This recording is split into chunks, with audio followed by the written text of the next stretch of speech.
let's just do what we need to do. So. What you need to do.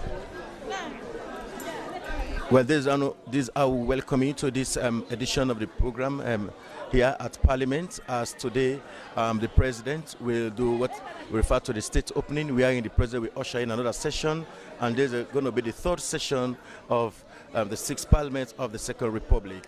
Already, as you can see, visitors have started streaming into the chamber of Parliament, and also already the opposition MPs are also now in the well.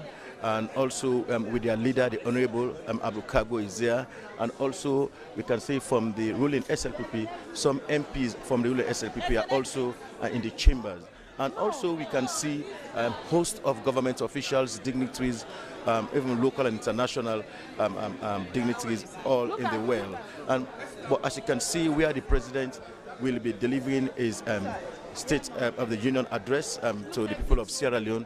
Now you see this place is the chamber of the chamber of the Speaker of Parliament. But for today, according to law, because the President also is a member of Parliament, the President will be occupying that seat where the Speaker used to sit, and also close to the President will be the Vice President also.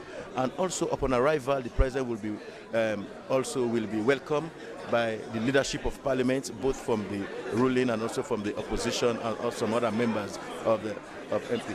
We'll try to talk to some people. I will try to talk to some members of Parliament, because another unique thing this time for this state opening, the last state opening when the President was ushering in the second session, it was like a show of the only ruling SLPP MPs. And at that time, you know, the opposition APC, they were aggrieved, they were displeased with the outcome of the election. So they were not in this in the well. But today, what makes it different is that today we are getting the opposition, and also we are getting the ruling SLPP MPs. So this state opening is here where the President will come to kind of give his scorecard, explain to MPs and also the people of Sierra Leone what he had done with in the second term. After in the second term also, we explain also to MPs another plan and also some of the achievements. So maybe to take the discussion further, I want to take the discussion further. We have now the leader of the opposition here in Parliament. Also, we have the whip of the opposition. I want to talk to the leader of the opposition. Good morning, and Honorable Abu Kago. Good morning. I want to welcome you to SLBC. Good morning, Mr. Samora. Good morning, SLBC. Good morning, the people of this country.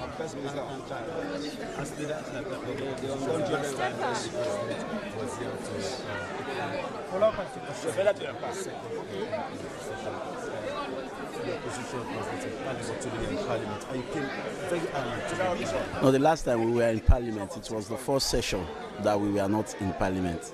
This is the third session, the opening of the third session. The second session we were in Parliament. Yes. So important is today. Well, this is an opportunity. Well, previously, the nation would be with a heart of expectancy that in as much as the President is making a State of the Nation address, state opening address, you know, a lot of things are going to be addressed, you know, that are in the advantage of ordinary citizens, you know, but that is not the case now. You see, because now when the President makes, you know, the state opening address, there are no new things there for the citizens. When you talk about development, when you talk about things that the President intends doing, when you talk about a lot of other things that the President may intend to do for the citizens. So State of the Nation address is where the citizens really expect, you know, offers to be made to the ordinary citizens by His Excellency. As leader of the opposition, and what are you expecting from the President's speech? Well, interestingly, unlike the first term, in this second term, I don't know whether it's deliberate, there has been a drastic reduction in the number of pages in the state opening address of the President. Previously, we used to see a lot of promises. I could remember in my last term in Parliament, I highlighted some of these promises that were not fulfilled by His Excellency the President.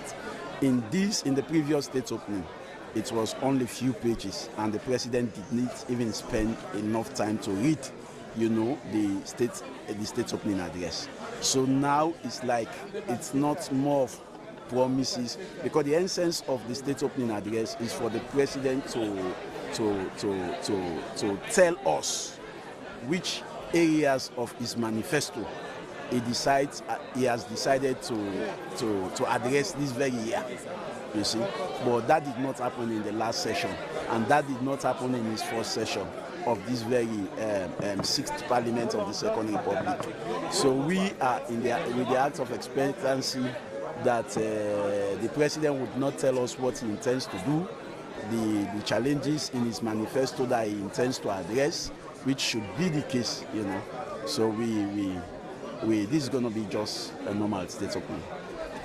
Thank you very much. He is the leader of the opposition, Honorable Arukagbo, explaining what is looking forward from the President's speech. And still, we are here in the Well of Parliament, and we can see a lot of dignitaries in the Chamber of Parliament.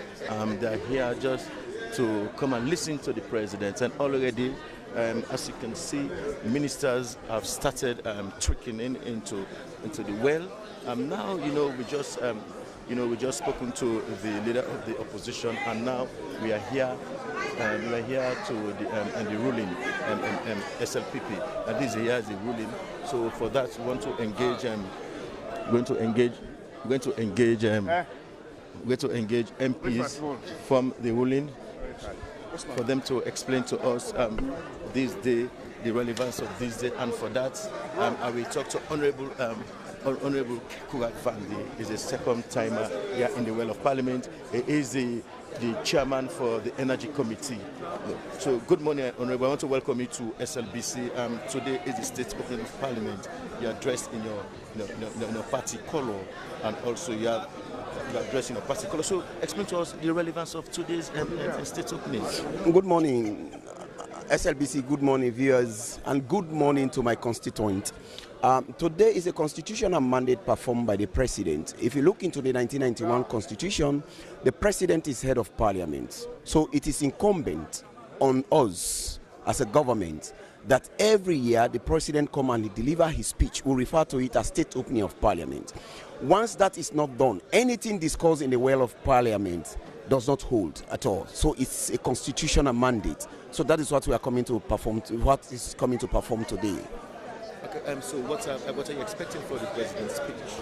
Well, I'm not part of the executive. I don't want to preempt, but I expect good things from his speech because he has always given very good speeches. So I also expect a very good speech to be delivered today. His plans, his government has done, and what he intends to do. That's what I'm definitely expecting. Thank you very much. It is Honorable Kekurat Vandi, and also we have another.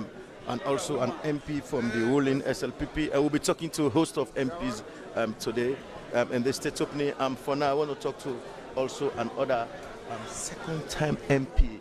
He was there she was there in the fifth Parliament today, and she's also here in the sixth Parliament. And good morning, Honorable Rebecca. Yes. Representing Kono District. That's it. Good morning. Good I want morning. to welcome you to SLBC. Thank you very much. And today is the state opening. Yes. And the President will come and deliver some of his some of the programs to you. So take us to the relevance of this state opening, especially to your people in Kono District. Yes, the state opening is very, very relevant for our people because it's like reading a report card and also showing people what are your next step or next plan.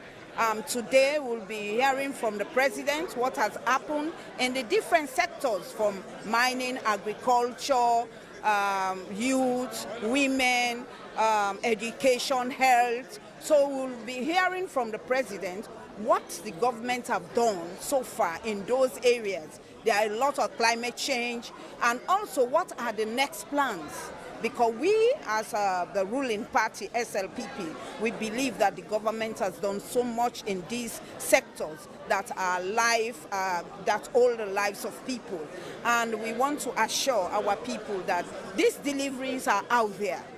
You make sure you watch through Facebook, you see it live, and make sure in your little corner, we as your representative will be able to also explain to you further about what the president have done and what are the next plans. And these plans are not just for the president and the ministers or we the honorables. These plans are also for the people. So we have to work together to ensure any plan the president talks about here today should be implemented by all of us, because we are all Sierra Leoneans. I know you're an activist, also someone that is very careful of women's empowerment. But for your estimation, which area you may like to hear more when the president is addressing lawmakers? There are lots of areas. One is women's empowerment, and number two is agriculture. Because if we have to talk about Feed Sierra Leone, it's not the president that is going to do a farm for us. It's all of us. We want to see what the president will talk about, support to our local farmers. And we also want to look at the area of education. We know education is a key to everything that we are doing. So we want to see what the president will talk about education, and most especially health. With all of this, if our health condition in this country is not good, I'm telling you, it will not be good for the rest of the sectors. I believe very soon the president will be opening the maternal health center for excellence. So that's one thing I think the president will have to talk about it here today. So health is very, very paramount. It's crucial for every other area of development, because without health, there will be no development. Thank you very much. Thank you very much. She is Honorable Rebecca, representing Connaught District, and we continue to talk to more lawmakers in the House. And because today is the day where the president will be addressing them, explain to them what he has gained in his governance, and also want to welcome you, and Honorable, want to welcome you to SLBC. Good morning. Good morning. Good morning, my brother. Yes, today we are here in the well to come and listen to the president. Exactly. To what area you more particular to listen to? In the first place, I want to say a very big thank you to His Excellency the President. He's not only a president of Sierra Leone, but he has demonstrated being a leader for the rest of Africa and the world at large. Of course, this is it's a testament of what he has demonstrated, being leader of ECOWAS.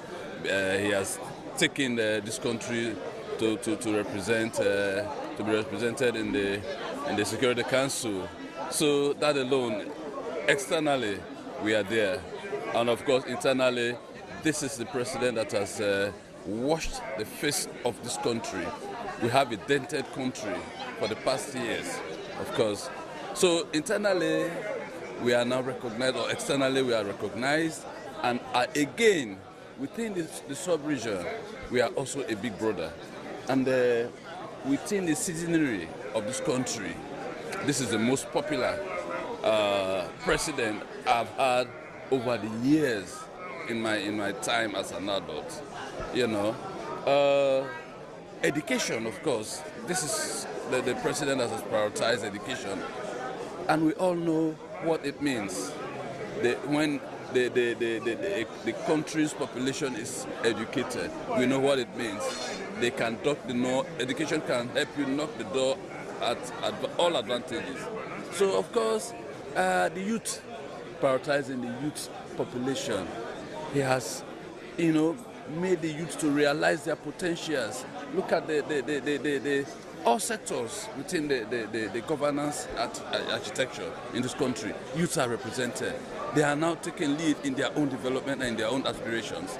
So this is a president that we admire as a people. Thank you very much. Thank you very much, Vias.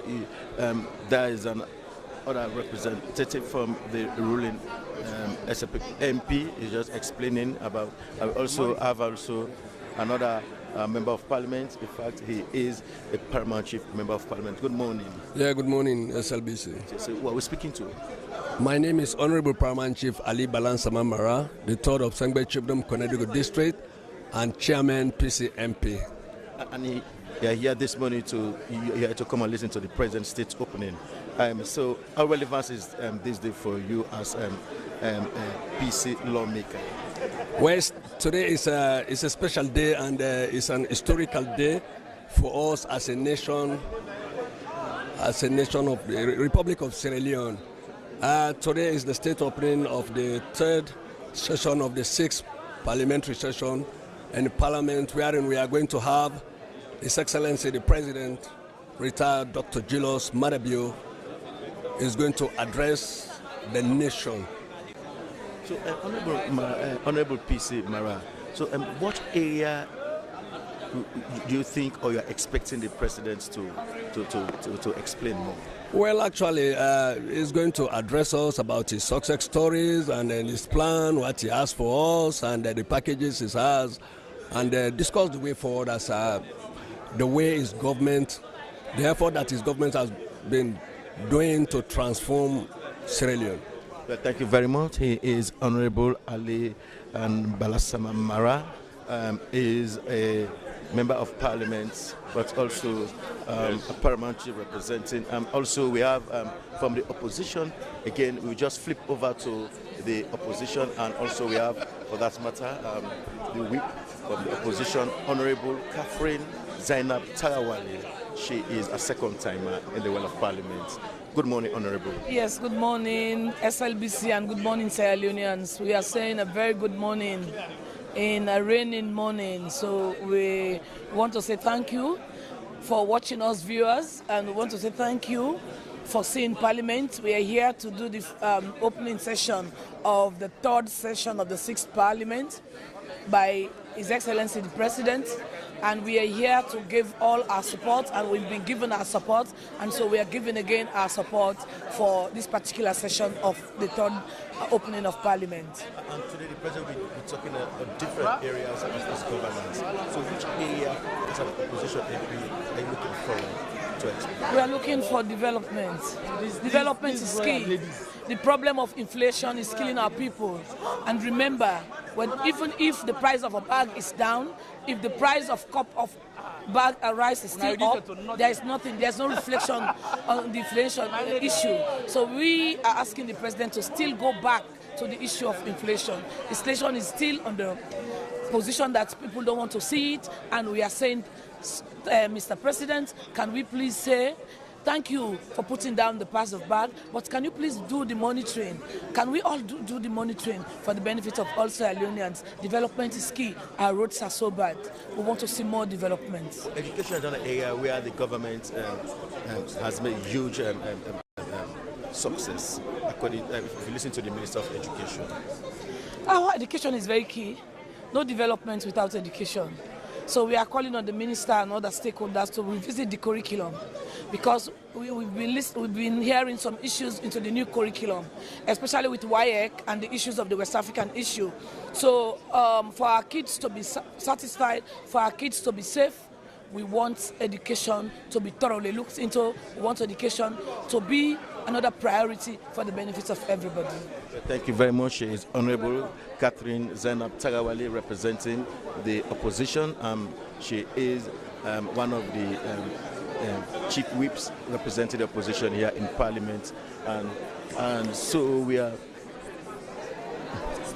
Okay, so just viewers, if you just listen to MPs from both sides, the opposition and the ruling, they are so anticipation to come and listen what the President will deliver to them. And SLBC will continue to give you live coverage until the end of the state opening. So now we are crossing over again to studio, so they should continue with the rest of the program. Good morning, sir. And we are here in Parliament. We are giving you all what's happening in today's state opening. Thank you very much.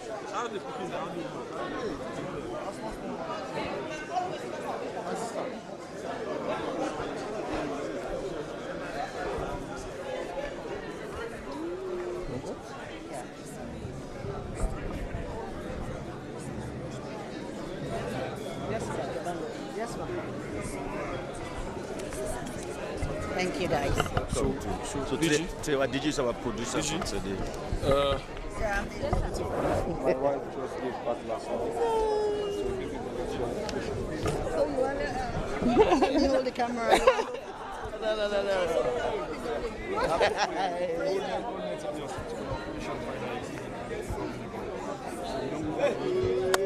Sergeant. So the next protocol For the kinds of all kinds of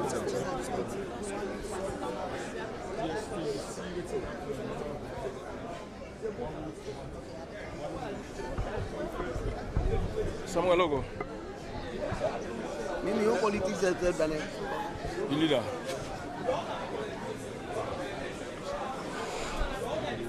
Yes, sir.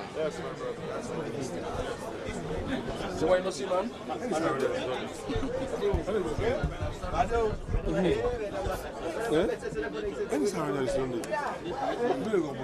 As deputy chief, sir. Congratulations, sir.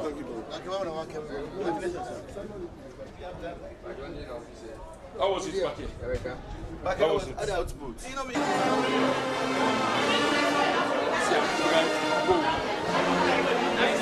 That's the Speaker of Parliament, the Right Honourable Sengepo Thomas, is here at the forecourt with all our government officials. The leadership of Parliament is here now. They are here to come and receive the President. Both leadership from the opposition and from the ruling are now here at the forecourt. They are here waiting to receive more dignitaries, including the Vice President and the President. They are now waiting. Now we are in, they'll be taking the guard of honor, and they are here. You see, the host of the leadership of Parliament is here. They are here to receive. They are here to receive more dignitaries. They are here to receive more dignitaries. They are here. We have the leadership. We are here at the forecourt. We are here at the forecourt.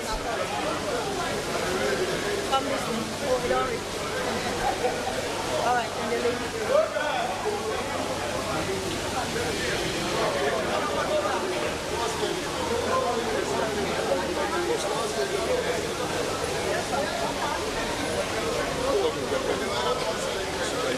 This is, as you can see, viewers, there is a leadership of both the ruling, the SLPP, and also from the opposition. Also, they are here, and also this team is being led by the Speaker of Parliament, the Right Honourable Sengepo Thomas. Also, we have the Acting Clerk of Parliament also here.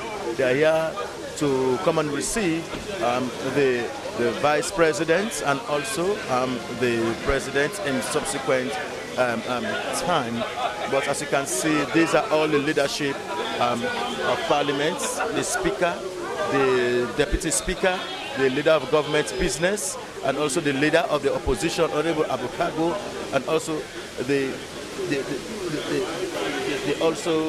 Deputy Leader of Government, Honorable Bashir Siliki, and also we have the Chief Whip of the ruling SLPP, Honorable Dixon Rogers, and also we have the head of the female caucus in Parliament, Honorable Wiata Songa, and also we have the former Speaker of the ECOWAS Parliament, is that also Honorable Sidi Tunis. Also have the Deputy Leader of the Opposition, Honorable Daniel Kroma, is that also they are here to come and receive more dignitaries, and also we have, and also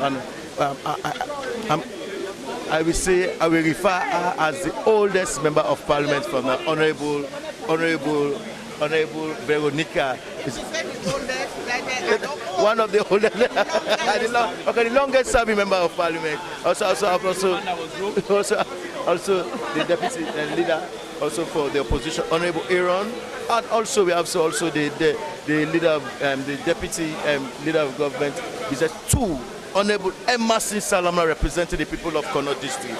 So these are hosts of the leadership of Parliament that are here to receive the Vice President, the President. So as you can see, they are here now waiting, and upon arrival of the Vice President and the President, they will usher in these two gentlemen into the chambers of Parliament. So they are here to receive the president and the vice presidents.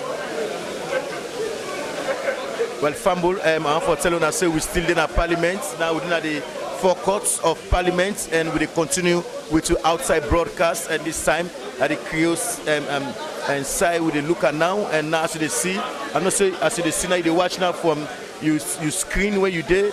This now the leadership of Parliament, the entire leadership of Parliament that in Synapso, the person with the lead this team also right now, no less a person that the Speaker of Parliament, we now the Right Honourable Sengepo Thomas, now the Speaker of Parliament, also Nyaram, now the Deputy Speaker of Parliament, Honourable Ibrahim Tawakonte. As you can see, now the host leadership of Parliament, and also you see both from the ruling SLPP and also from the opposition APC. Then they now this forecourt for can receive the vice president and the subsequent the president. So as you can see now, I can start for introduce the member of parliament where the green and it gets the red because now the deputy leader of business 2 where now Honorable Emerson Salamina, and also got the deputy leader of the opposition where now Honorable Aaron. Then also we get one of the longest serving member of parliament now this by the Honorable Veronica representing Moyamba district, Honorable Daniel Kroma when the deputy leader of the opposition, and also we get the whip for the opposition, Honorable Zainab Katin Tarawali is an opposition, and also we get the former speaker of ECOWAS Parliament, Honorable Sidi Tunis, then associated part of the leadership of Parliament, also the head of the female caucus, Honorable Wiata Songa, also the chief whip for the ruling SLPP, Honorable Dixon Rogers, also the part of the leadership. We are not the way for can receive, and we get also Honorable Bashir Siliki in the deputy of government. We get Honorable Abdul Kagbo, we are the leader of the opposition at Parliament, and we very close to the leader of government business, Honorable Sanuma. Also, we get the deputy speaker, Honorable Ibrahim Tarawali, also part of the lab, and also with the speaker of Parliament, we now in the lead right now. This Timothy Napso, Honorable Sengepo Thomas Dena. That's also close to him. Now the acting clerk of Parliament, Mr. Nabi. Also we get the chief minister around also with this host of dignitaries at the council. Now they come for receive more dignitaries in the leadership of Parliament. As you see vehicles that they stream into the forecourts of Parliament, just all the ways for come receive the president and the vice president. So now so things they happen now the forecourts of Parliament as you see security day, but also unfortunately for say the rain is very heavy this morning at Parliament. The rain is very, very heavy this morning now Parliament. So as you see, I would ever talk to more people, we would ever talk to more people when I explain tell we more about this state opening. Today we go for talk to ministers, we go for talk to lawmakers, members of parliament, we go for talk to invitees around the week also for come and listen to the president. The state opening means His Excellency the President, they usher in now the third session of the 6th Parliament of the Second Republic. No, now the president can explain, they can get a scorecard to the people of Stallone, otherwise they call them the states of the union. We are in the president, they can explain some of the things that we do, the achievement them, the challenges them also. That's Minister George they come in, Minister they come in, then the Minister of Health just don't come, Honorable Dr. Austin Demby just don't come in, and more people are coming. People they come more and more, they come more and more. Now as they see the security they control, how the people they come now the well of Parliament. This session, a very important session for the people of Sierra Leone and also for the political governance of this country. Today, now we are in the President of the Republic of Sierra Leone, Brigadier Research, Julius Maada Bio, will come address the nation. You can tell the nation without for the achievement we don't make. We say we elect them if we campaign under the platform of the platform. This also just one of the things that ambassador don't come. So we Joseph don't come with they go in. We see a lot of ambassadors and where they come just for witness this very important program. Another ambassador don't come. Another ambassador don't come. There are a lot of ambassadors in the world. You get diplomats them. Diplomats them come around. You get diplomats them when they come. A lot of diplomats them. The well of Parliament. Now, as you see, dignitaries are just the streaming. They come. Dignitaries are just streaming. They come at the well of Parliament. And for tell you so also, if you didn't also watch we did live in Parliament, the rain really heavy na Tower Hill na Parliament here. So today a very important session na the well of Parliament. Very soon I go hand over to my colleague na after the Yeri. I go hand over to my colleague Emmanuel Samora, where now we all do this commentary. I just welcome this Okay, Fambul, good morning and welcome to the Sierra Leone Broadcasting Corporation. Well, Mina Emmanuel Samora, we just can take over from Ibrahim, my colleague Ibrahim Samora. Currently, as you know, within the House of Parliament, we can witness the state opening of the 6th Republic of the Second Parliament of Sierra Leone. Well, as we all see from the back, we see the entourage, especially the second gentleman. They don't arrive in vehicle, they making way for enter. Because according to the order of the agenda, the second gentleman, they arrive, then followed by the first gentleman. So the second gentleman is gradually making his way.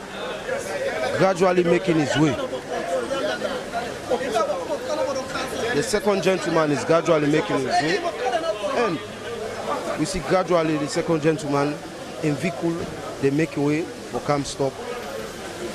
For be received by no less a person, the Speaker of Parliament, when our Honorable, the Right Honorable Solomon Sengepo Thomas, and the Deputy Speaker, Honorable Tawa Conte, and the Leader of Government Business, and the Leader of the Opposition. So the second gentleman don't come down, Haji Julia Jallo, and the Deputy Speaker. The second gentleman, the shake hands with an artist smile, exchanging of pleasantries. So they move the leadership of Parliament from the ruling onto the opposition. So the second gentleman, Honorable Julia Jallo, and they already don't finish the inspection where they exchange pleasantries. So the Speaker of Parliament, Honorable Solomon Sengepo Thomas, now in lead this particular process. So currently we will make way to the area where the guard of honor will be taking place. We will make way to the area where the guard of honor will be taking place. So exactly the environment where the guard of honor will take place.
So the guard of honor don't finish. The guard of honor for the Vice President, Dr. Mohamed Julde Jallow, don't finish. And this particular guard of honor, now the 3rd Infantry Brigade, where they na Moritong na Freetong ya, now they do the guard of honor. And this the brigade commander na Brigadier General Mohamed Moriba Kusoa, na the brigade commander, and the parade commander for this particular guard of honor na Major SS Kindema, and the subaltern na Lieutenant S.J. Sandi, and from the subalterns, the party colors. Well, the national flag is being carried by J.S. Amara, and the regimental flag na Captain F.S. Bunya, na they carry the regimental flag, when are the military flag. The RSM na W01 Konde Alaji Mohammed, and the escort to the national flag na Staff Sergeant Sines Samura, and finally the escort to the regimental color na Staff Sergeant Mabinti Bangura. So Fambul, and now this now the particular set of people them where they head this particular parade for this particular parade. So Fambul, the Vice President, when are the 2nd gentleman of Sierra Leone, don't make in way inside the well of Parliament. And mind you, make remember on my back say this is not the 3rd, this is not this. Mind you, let we inform and say this is the state opening of the 3rd session of the 6th Parliament of the 2nd Republic of Sierra Leone. We get for be done by no less a person, the 1st gentleman, His Excellency Brigadier Retired Dr. Julius Mother Bio. And currently we now the particular entrance outside the president will get for come making way. But we just want to inform and say the Vice President, Honorable Dr. Mohamed Julde Jallow, don't come inside the all, and they don't give him his own responsibility. It don't make your way inside the well. Well, Fambul, I go hand over to my colleague Ibrahim Samura, will go take over for me. Well, thank you very much, and Emmanuel Samura. We are still standing here at the forecourt of Parliament. They are now waiting, dignitaries are waiting to usher in the president. The Vice President has just arrived and is now in the Chamber of Parliament, and other government officials, including the Chief Minister. Also, from where I'm standing, I can see the IG here, and also the CDS. They are all here just to provide security. The Speaker again is coming to come and usher in the President, the Speaker, that's the Speaker of Parliament, Honorable Sangepo Thomas, is here again also to come and usher the bill. Now the leadership is here now, the leadership of Parliament. The leadership of Parliament is here to come and welcome the President. The leadership of Parliament is here. The leadership is here to come and usher in the President. Also the speechwriter. They've not advised when you come up with I said pushing the campaign. Then I'm pushing them. That is regimental. No, do what you want to do.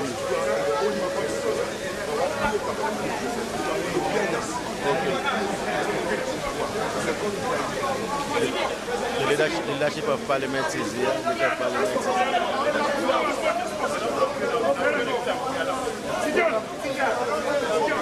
Okay. We don't know now. The leadership of Parliament is here.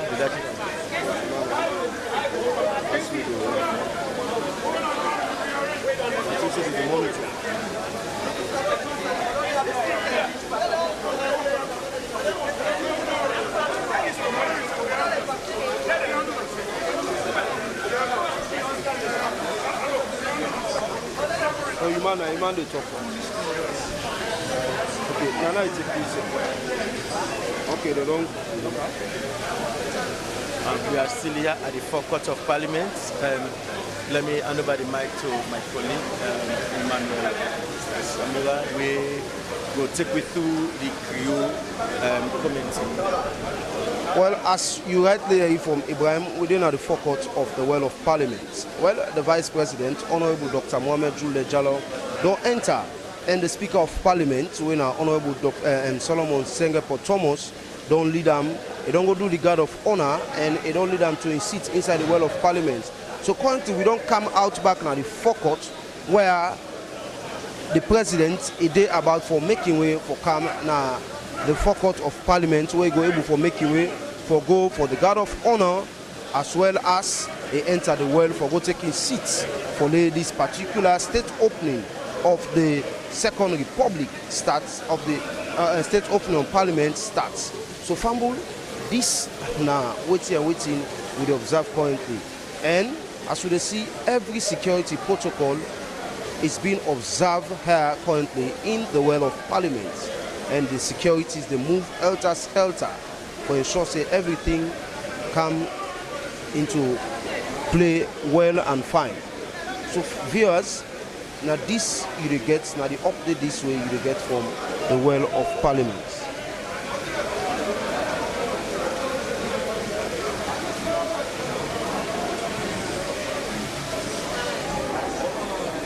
What's your name? Konasu?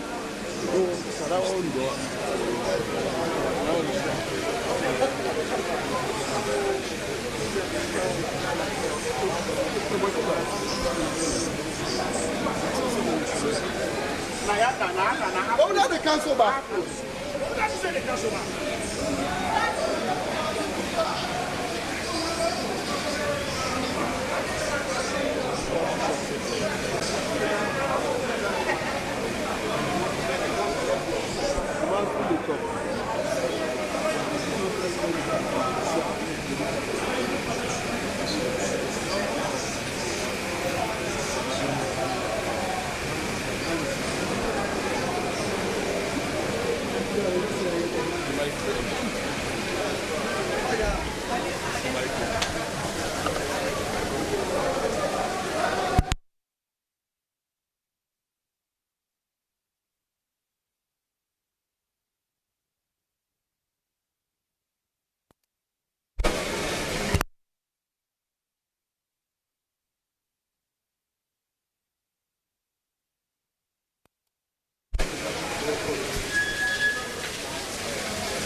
Okay, Fambul, thank you very much, Asmi Ba from the Broadcasting House and Englandville. And Fambul, we currently then at the forecourt of the Well of Parliament, which I will witness the state opening of the Second Republic of Sierra Leone by His Excellency the President, Dr. Julius Maada Bio. But we just want to inform us, say, before the President they come, the Vice President he already don't come with our Honorable Dr. Mohamed Julle Jallow, he don't come, and they don't usher in. So currently what we will see here now that the President himself is about to make his way inside the forecourt for Canada, the forecourt, where he go move and being welcomed by the Speaker of Parliament, when at the Right Honorable Solomon Senghor Thomas. And as we will see, the people them wait him up, the entourage. There is an entourage wait him up for welcome the President where he enter inside the Well of Parliament. We see the leadership, especially not all the members of Parliament, but the leadership of Parliament, both from the ruling and the opposition, and also get the clerk of Parliament where they all team up just for welcome the President where in the kind side. And same also this same process, they may do the same process for the Vice President where they enter. So they see the Speaker, the Deputy Speaker, and the leader of government, business, and they see the chief whip and all. And then also we see the leader of the opposition, when Honorable Abdul Kagbo, and the deputy leader, when Honorable Daniel Kuma, and also all the other leaders of the well of the parliament. Then I also just for welcome the president in Camp 1 na the parliament na this particular program. So Fambul, this is what is currently happening, and the president we na Julius Mababio a day on his way for camp because the vice don't already come and he don't take his seat. So we want to tell you as Fambul say, since this particular occasion is so grand because since after the elections, now one of the occasion this way, the state opening this way, we get a full well. Now one of the occasion this way, we get at least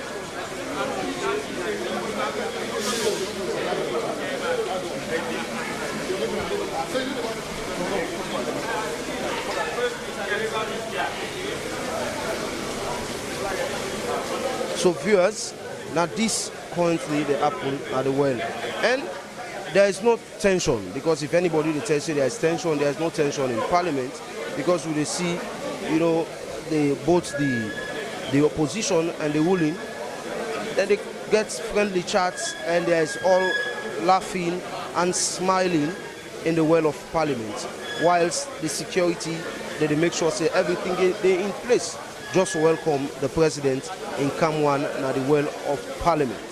So Fambul, this is where how things are happening in the well of parliament.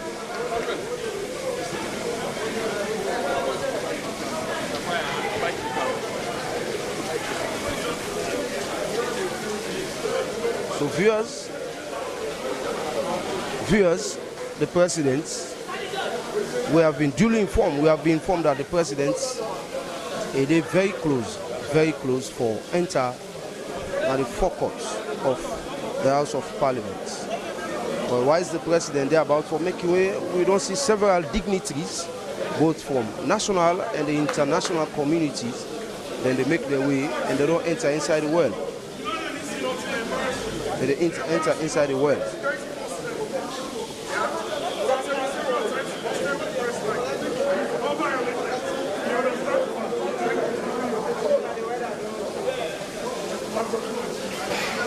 So viewers, this thing going to be happening.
Everybody understands that?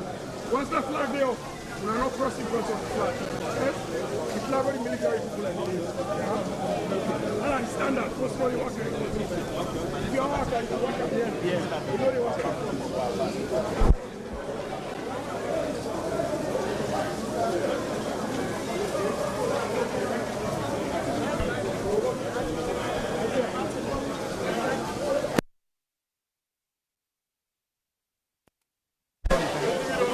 And viewers, as you can see, the mayor of Freetown, Yvonne Akisoya, in some way, so they make in way inside the well of parliament. Yvonne Akisoya, they make way and they exchange pleasantries and greeting with the leadership of parliament.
So, viewers, the person we everybody may wait for, the first gentleman of the Republic of Sierra Leone, His Excellency Dr.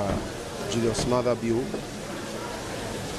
don't make him way, and a motorcade don't enter. A motorcade don't enter.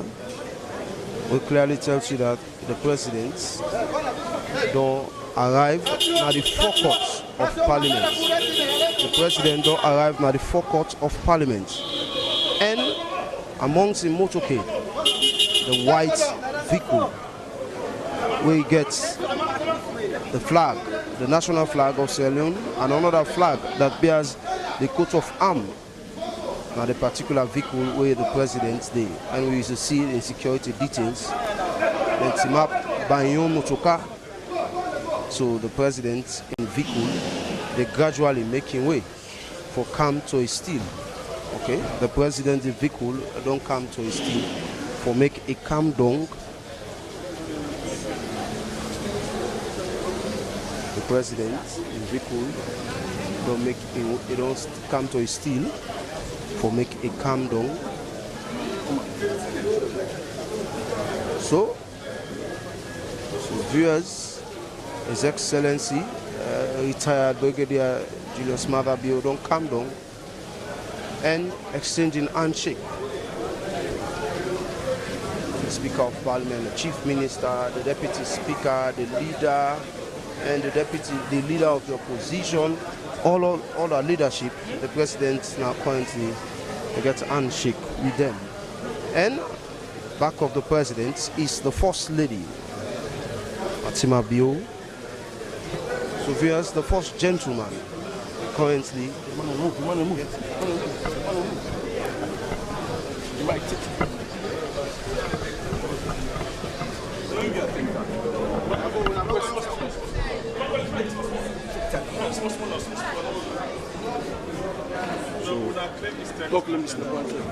So the president, thereabouts for enter the area where the guard of honor will be performed. The president about to enter the area where the guard of honor will be performed.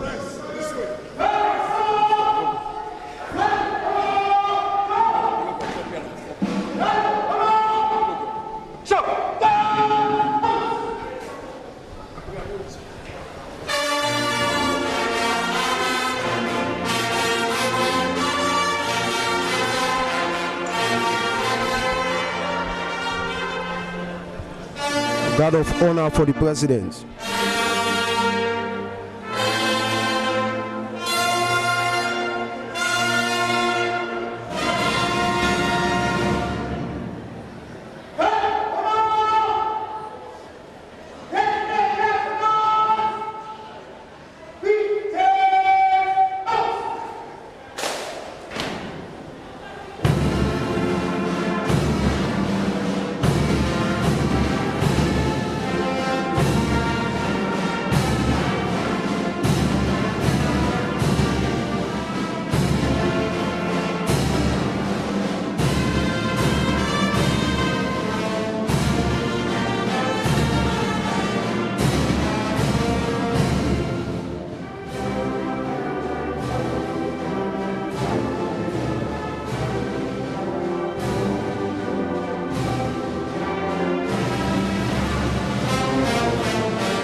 Commission, His Excellency the President.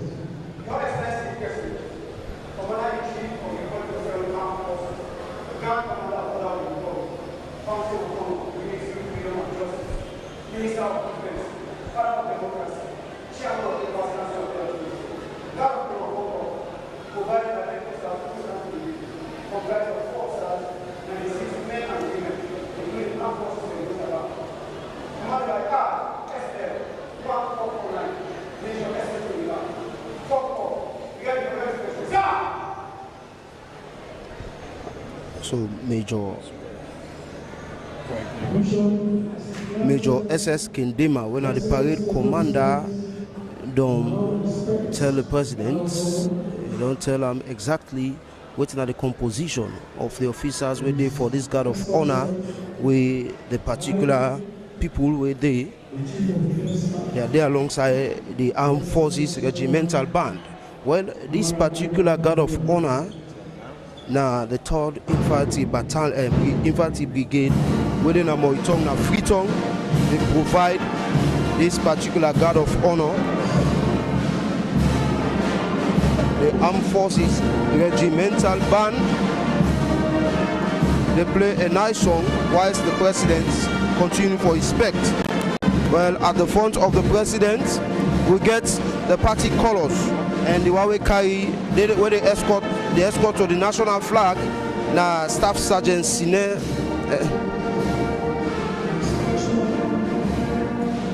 Samura and the escort to the regimental color, na Staff Sergeant Mabinti Bangura. Then we get the carrier of the national flag, with na Captain J.S. Amara, and the carrier of the regimental flag, na Captain F.S. Bonia, and the subaltern na Lieutenant S.J. Sandi, the RSM na W01 Konde Alaji Mohammed. So the inspection is almost coming to an end, and at the back we'll get the Chief of Defense Staff.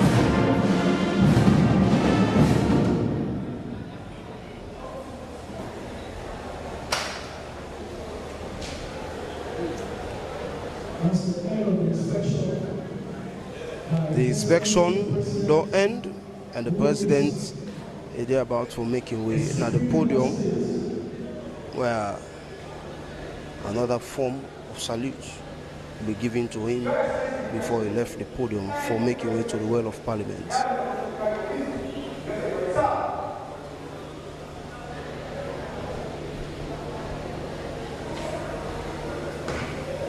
So Major SS Kindema, where they lead this parade, they make your way down, and President Julius Malema's guard of honor don't come to an end. Outside the president is now making way to the well.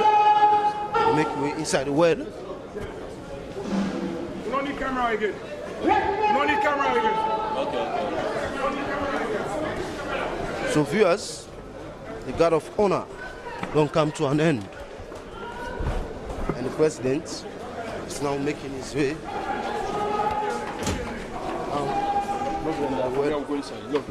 Now holding it go. I know. No.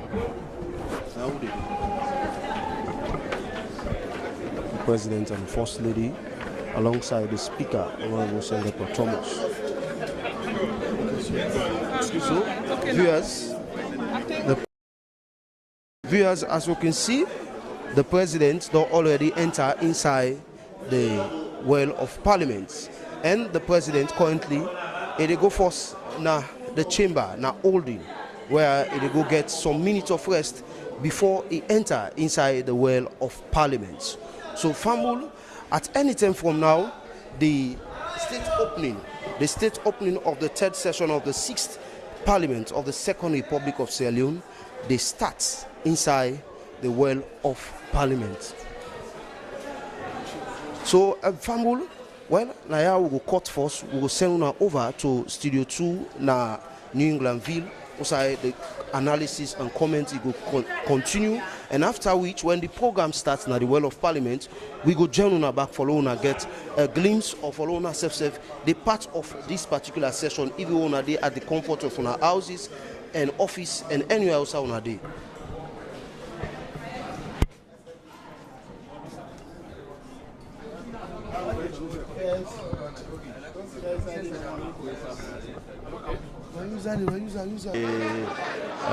Awaits now His Excellency the President. We come inside, but as it is so, these ministers, deputy ministers of various ministries, department agencies, so they don't sit down, they wait now, we can listen to the president. As they see now,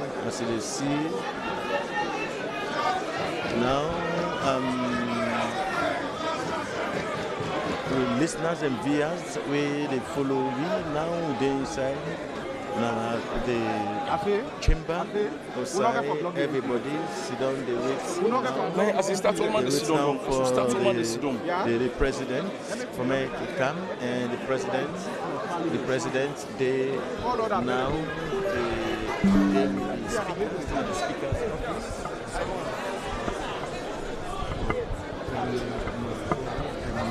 Now as you see, lawmakers from both political parties, then they very well, and also we have government officials also which we now not well, and also we get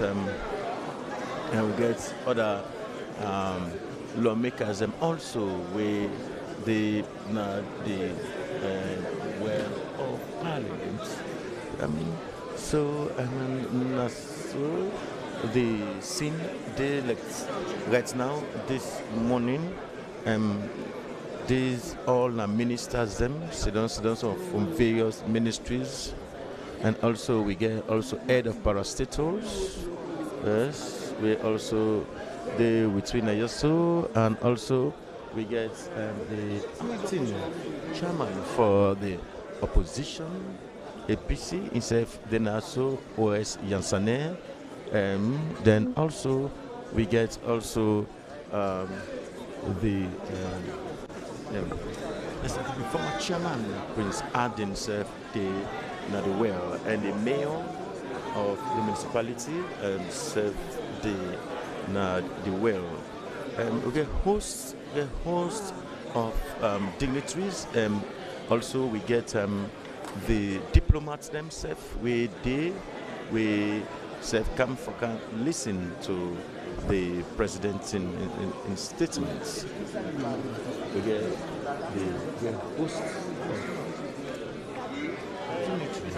and the opposition, some of them representatives, the political party,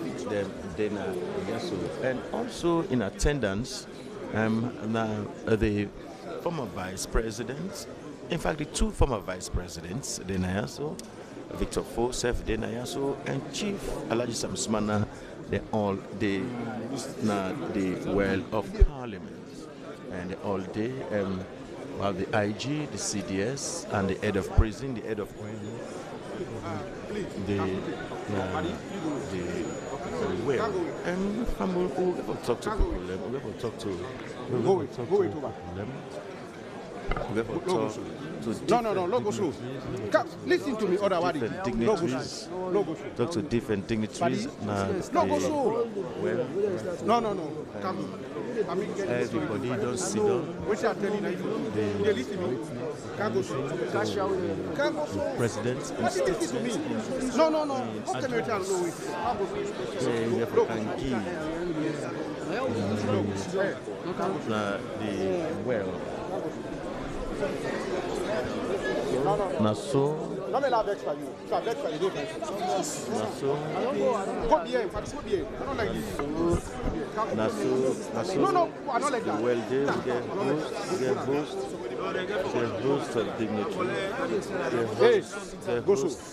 of the I don't talk to you. Go so. If I take you for Fakida, they go so. The presidents, the Kam Foka usher in the third session of the 6th Parliament of the Second Republic. This they can do the ushering. We are in MPs and later go debate the president in speech. And some of the things them we get for highlights in speech. MPs and get some time. We later then go discuss some of the thing them where the president get for can talk. The presidents now they do in second term, and the president accord in development, this time as a second term on agriculture, the feed saloon. That's all I get for talk a lot about some of the strides, successes, and challenges when don't do so far. And self education, another pillar of the president's in feed salon agenda. Go for talk about human capital development. Also, the president go for talk about the issues and the energy. Go for talk about energy, the judiciary, the mining sector, education, fisheries, transportation, and this all the president go for can catalog when he go for come address the well, and also VSM go get the opportunity also for listening and also to speak. Right now we get the first lady. We they now then at the well in come with the president for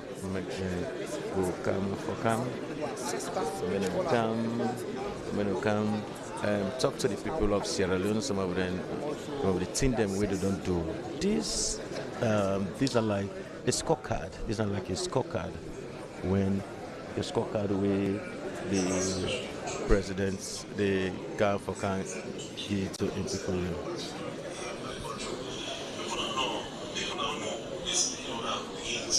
And also the last season, all the challenges as the case may be.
No.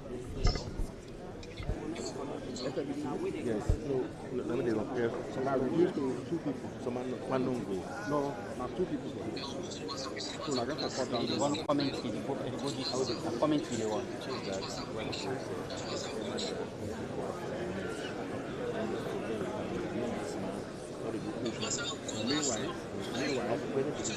Meanwhile, why the program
National League.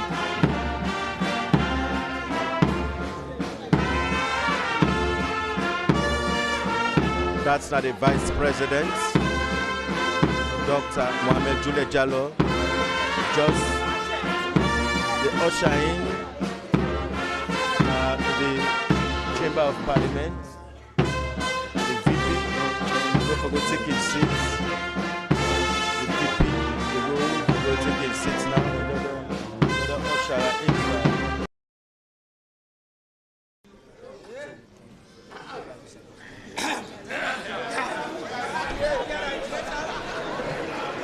Well, now the Vice President just come inside. The Vice President, and just come in with and just usher, with the usher now the usher the Vice President, the usher the Vice President now. They don't take his seats. They don't take his seats now. Everybody now they wait now for the president. The president.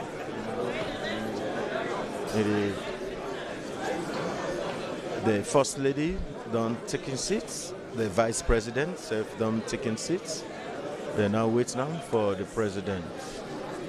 Now ministers of government also there, heads of parastatals, head of the security forces. All day now the well now, they wait for usher in His Excellency the President. Everybody they wait now.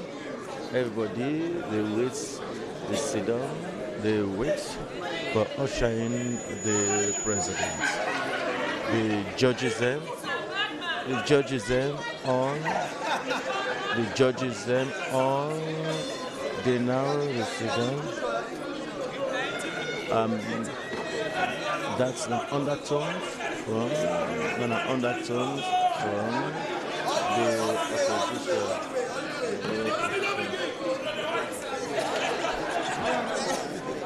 Now they wait on the president. Everybody, they now ministers, then they heads of parastatals. Everybody, they now. Now they wait for usher in,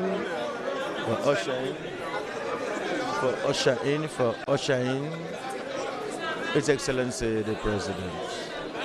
We get the Chief Minister, we get the Minister of Finance, Foreign Affairs Minister, Minister of Health, Internal Affairs, the Minister of Plan Economic Development. Now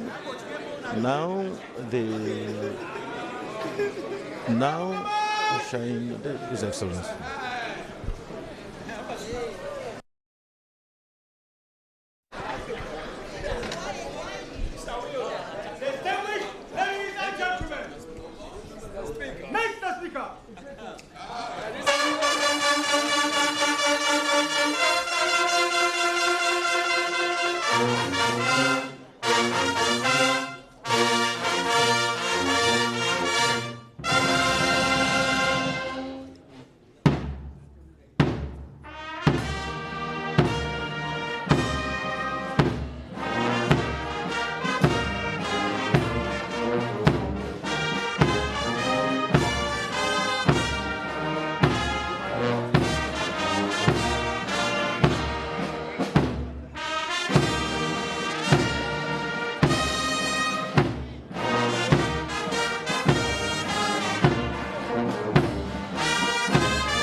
That was the speaker being ushered in. That was the speaker. He has been ushered in by the leadership of Parliament from both the ruling and the opposition. Next to arrive will be himself of the Republic of Sierra Leone. He will be here to perform a function in line with the Constitution of Sierra Leone, in tandem with the standing orders of Parliament. That is the state opening of Parliament, or State of the Union address, you can call it other way. Wherein the President will highlight some of the development strides, challenges, achievements in his governance. Mark you, he has spent 7 years. He has spent 7 years in governance, so they will come and explain to the people of Sierra Leone some of these achievements, look at challenges, and might discuss other new things, other new development trajectory for the people of Sierra Leone. Still awaiting the President, while the upper chamber of Parliament is full of visitors, diplomats, party supporters from both political parties.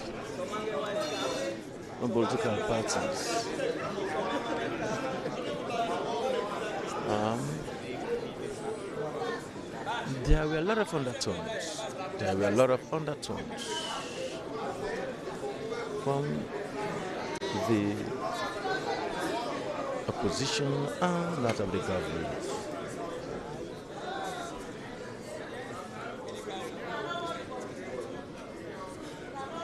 Sergeant Satmez is around announcing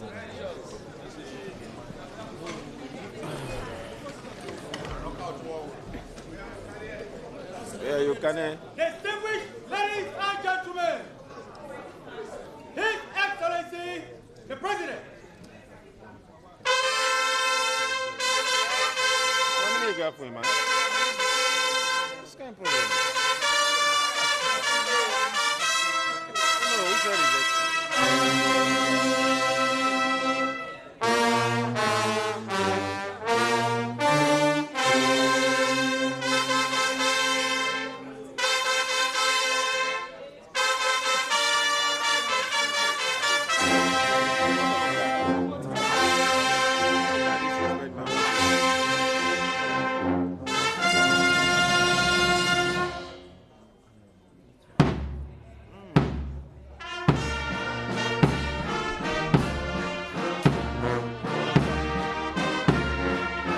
That is the President being ushered in,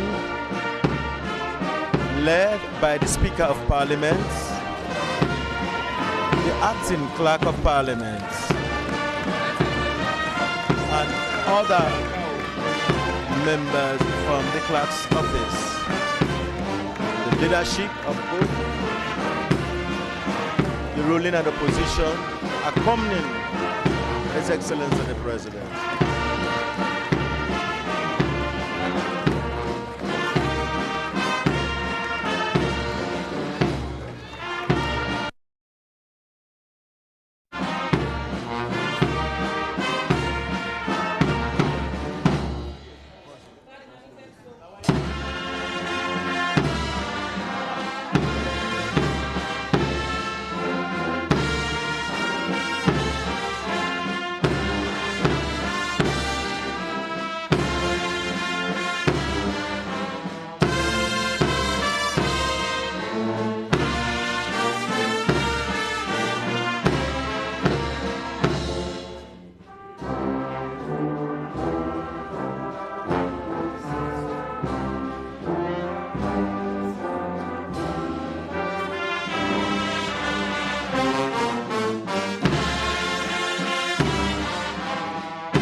That was the military band, the national anthem. I think now.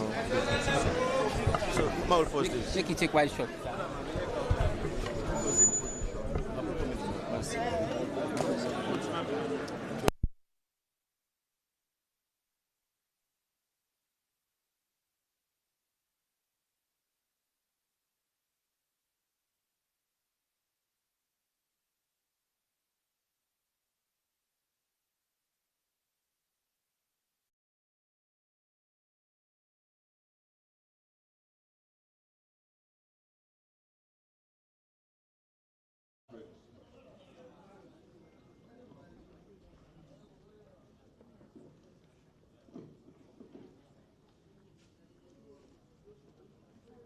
Your Excellency, President of the Republic of Sierra Leone, the Honorable Vice President, the Honorable Speaker, Honorable Members of Parliament, Honorable Ministers, Excellencies, members of the Diplomatic Corps, distinguished ladies and gentlemen, Honorable traditional leaders. Assalamu alaikum wa rahmatullahi ta'ala wa barakatuh. In the name of Allah, the most gracious, the most merciful, peace and blessing be upon our noble Prophet Muhammad sallallahu alayhi wa sallam. I would like to start my prayer with a quotation from the Holy Quran to emphasize the strategic and important role of the House of Parliament and those who have responded to their Lord and established prayer and whose affair is determined by consultation among themselves. وَالَّذِينَ اسْتَجَابُوا لِرَبِّهِمْ وَأَقَامُوا الصَّلَاةَ وَأَمْرُهُمْ شُورًا.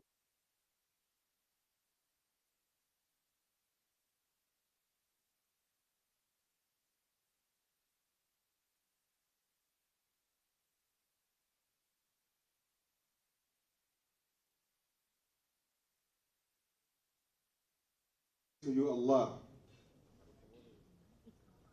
O Allah, O living, O self-sustaining. By your mercy, we seek your help, guidance, and blessings. Open for this honorable House of Parliament the doors of goodness, success, and progress.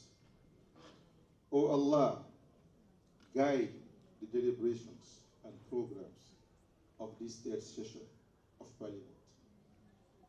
Grant the honorable members the wisdom, strength, compassion, and courage to enact laws that will be in the best interest of the people of this nation. O Allah, strengthen our unity and peace and social cohesion. O Allah, forgive our sins, relieve our worries, heal our sick, pay off our national debt, cure our afflicted, and ease our difficulties. We pray to you, Allah, for our President, His Excellency, Brigadier Retired Julius Maada Bio, to guide him and protect him and to help him and to support him. We pray for his government to be successful. O Allah, we pray for this House of Parliament so that you will be their helper, their guardian, their supporter, so they may perform their legislative duties in the best possible way and in the manner that you love and are pleased with. ربنا آتنا في الدنيا حسنة وفي الآخرة حسنة وقنا عذاب النار. Can we kindly recite Surah Al-Fatiha? أعوذ بالله من الشيطان الرجيم. بسم الله الرحمن الرحيم. الحمد لله رب العالمين. الرحمن الرحيم. مالك يوم الدين. إياك نعبد وإياك نستعين. اهدنا الصراط المستقيم. صراط الذين أنعمت عليهم غير المغضوب عليهم ولا الضالين. آمين. Now, for the purpose of the Christian prayer, I want to call on Apostle Maurice Sanford, the national head of the Church of Pentecost Sierra Leone, to lead us. us pray. Our Father, we thank you. We honor you. We give you praise, glory, and adoration. Unto you the gathering of the people shall be. We are gathered unto you. In you we live, we move, and have our being. We declare you as Lord. We honor your supremacy in this beloved nation. For it is recorded in your holy read, in Proverbs 14 verse 34, that righteousness exalts a nation, but sin is a reproach to all people. Our God, I cry that your righteousness will take over our hearts in this nation. Give us the grace, give us the power to make the right decision for the holistic growth of this nation. Father, I pray that your presence will ever be in our lives, will ever be in this nation. Give us the grace, O God, to take total responsibility, my Father, for generational reasons, for posterity. I pray, O God, that your peace, your power, your providence, your protection, and prosperity will take over the nations. As we gather in this world, my Father, let your grace be upon them. The Bible says the fear of the Lord is the beginning of wisdom. Let your fear take over our hearts so that God will make the right decision. God, for the blessings of our nation. Bless the leaders. Bless our beloved president. Bless all that are connected. My God, in one way or the other, God, for the blessings of this nation. Shield this nation from wickedness. Give us the grace to be united so that this nation will be blessed. We thank you, God, because you've answered. In Jesus' mighty name we pray. Thank you, Apostle. Proclamation 2025. Constitutional Instrument number 8 of 2025. The Constitution of Sierra Leone, Act number 6 of 1991. The 6th Parliament of the Second Republic of Sierra Leone, commencement of 3rd session. An exercise of the powers conferred upon him by subsection 1 of the Constitution. The President hereby makes the following proclamation. Now, therefore, I, Brigadier Retired Julius Maada Bio, President of the Republic of Sierra Leone, Supreme Head of State, Grand Commander of the Order of the Republic, Commander-in-Chief of the Armed Forces, Fountain, Head of Unity, Honor, Freedom, and Justice, do hereby proclaim that the 3rd session of the 6th Parliament of the Second Republic of Sierra Leone shall be held at Parliament Building, Tower Hill, commencing on the 7th August 20 o'clock in the forenoon, made this 22nd day of July 2025, signed Brigadier Retired Julius Maada Bio, President of the Republic of Sierra Leone.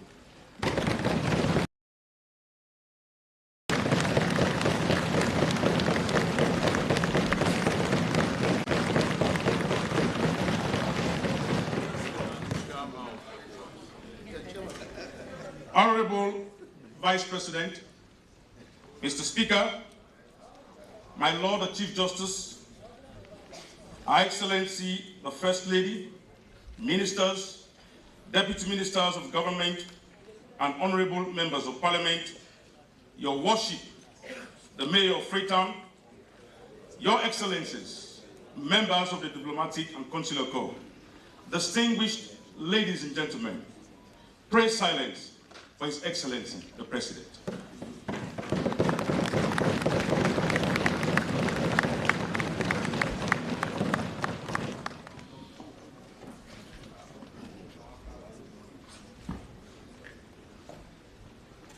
the Honorable Vice President, the Right Honorable Speaker of Parliament, the Honorable Chief Justice, Madam First Lady, former Vice Presidents, former Honorable Speaker of the ECOWAS Parliament,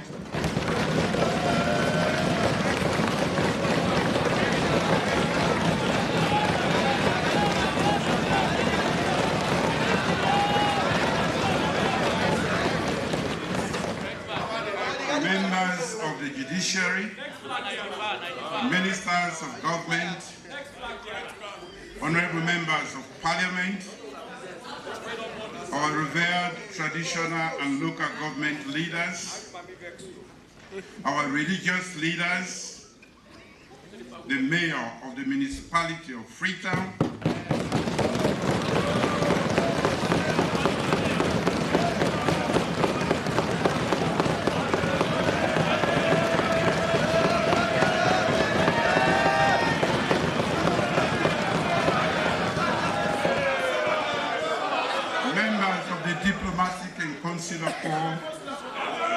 members of the security, public safety and intelligence services, civil society organizations, members of the Fourth Estate, distinguished ladies and gentlemen, fellow Sierra Leoneans, good morning. I'm here before you today with deep humility and gratitude to open the third session of the 6th Parliament of the Second Republic of Sierra Leone. I do so fully aware of the sacred trust our people have placed in us to lead with integrity, wisdom, and courage. This House is the beating heart of our democracy. It is here that we make decisions which shape every home, every farm, every school, and every market across our nation. It is here that we determine whether Sierra Leone's future will be defined by unity and progress or by division and delay. Over the past year, you have chosen service above self. You have debated with vigor, legislated with purpose, and placed country above party.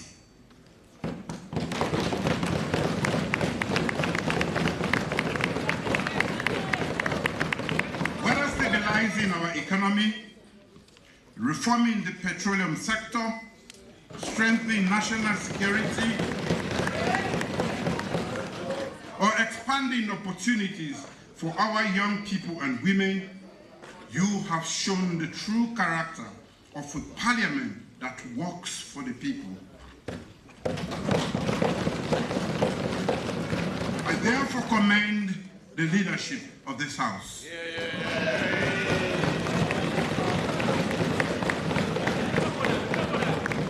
Every honorable member,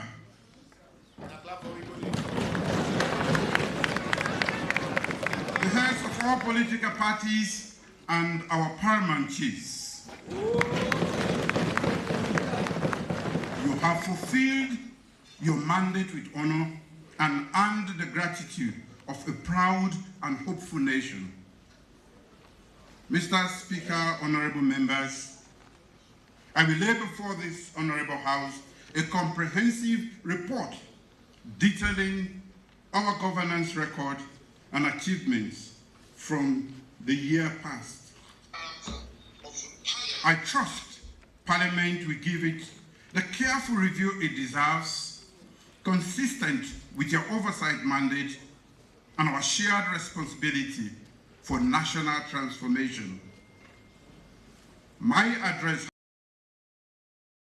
about reciting figures. It is a story, a story of progress and possibility.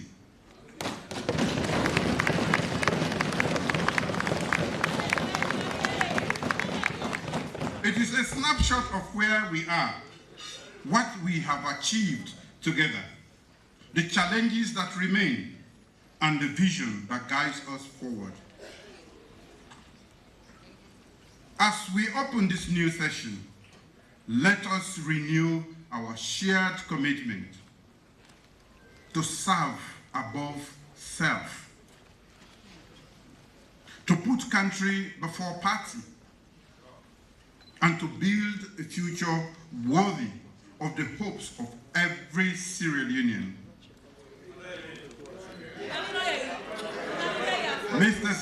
Mr. Speaker, honorable members, we meet at a moment of both optimism and responsibility. Across every district, Sierra Leoneans look to us to deliver on the promise of development, opportunity, and stability. It is a profound responsibility and a sacred trust. Through the Medium-Term National Development Plan 2024-2030, we are translating bold aspirations into measurable progress, bringing services closer to our people, restoring confidence in public institutions, and laying the foundations of a more inclusive, resilient, and prosperous Sierra Leone. This mission is bigger than politics.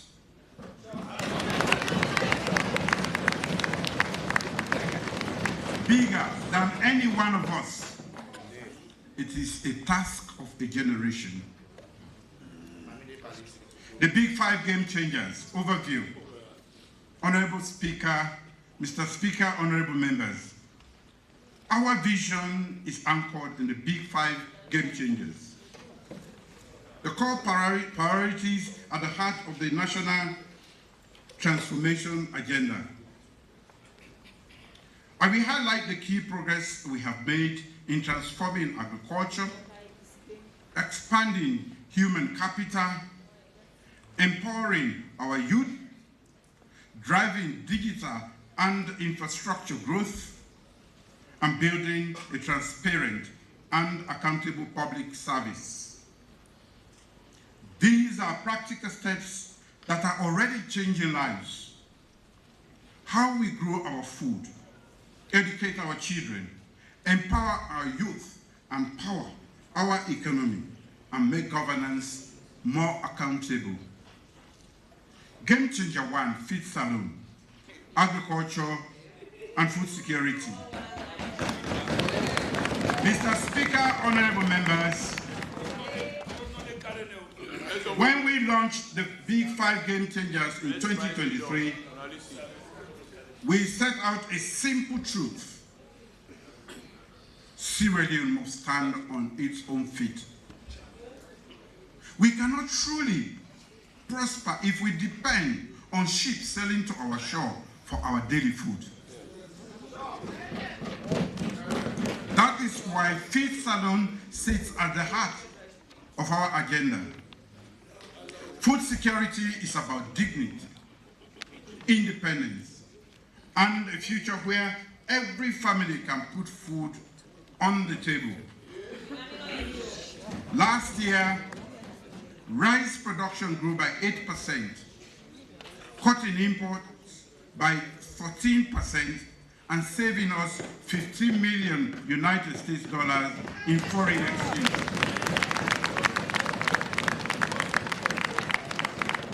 For the first time in my own living memory, the price of rice has fallen by over 20%.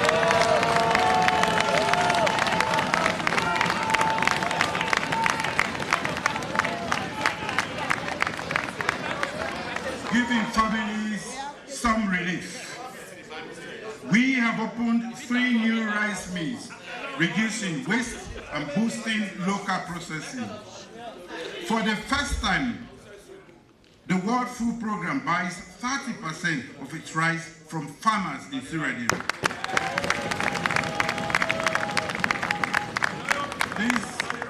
This is a dramatic shift from years of near total import dependence. The story is similar for other foods. Egg imports have decreased by 21%. Local onions are now cheaper than imported ones. And we are exporting vegetable oil for the first time.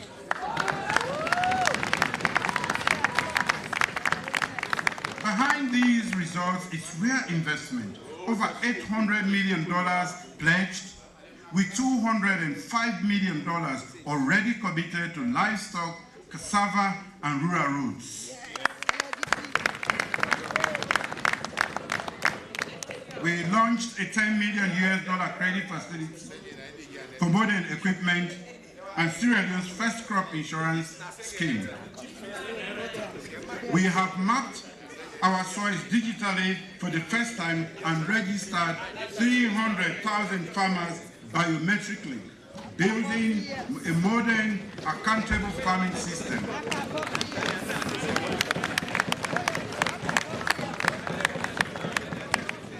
420 kilometers of feeder roads and new bridges are under construction to connect farmers to markets.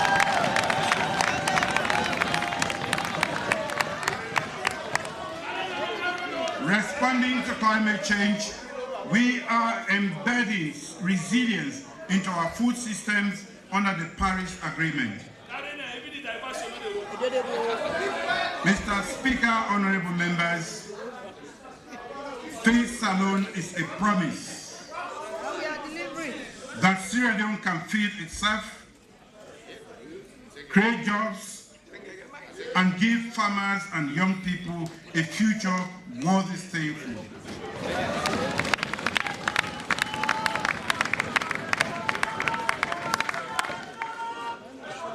The fisheries sector.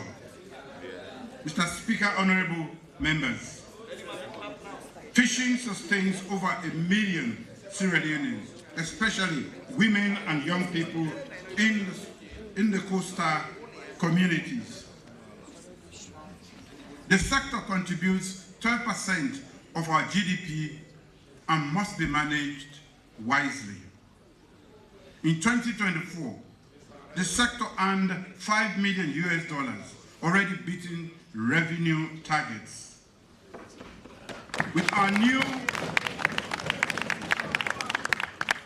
new quota management system, revenues will more than double while protecting our fish stock.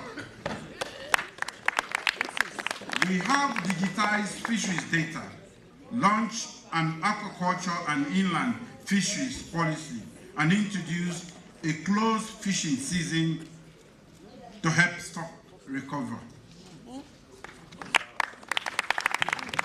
Industrial fishing is set to rise to 150,000 metric tons. A landmark partnership with Egypt is opening doors for joint ventures in commercial fishing and shrimp farming. The reforms in the fisheries sector, we establish a modern blue economy that will create jobs now while safeguarding our ocean for the future. Game changer 2, human capital development.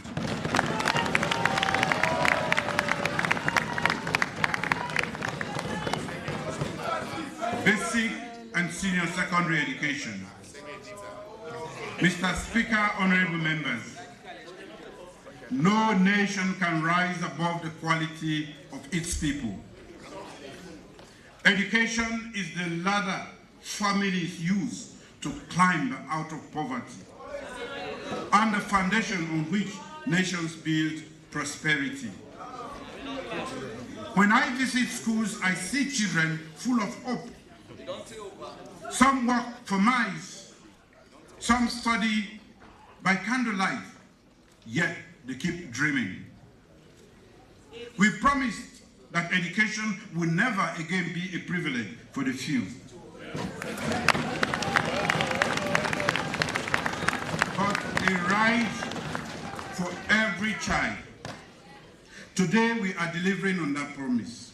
Since 2018, enrollment, retention, and completion rates have all risen. We have built over 1,500 classrooms and upgraded school, water, and sanitation facilities. We have trained more than 20,000 teachers, including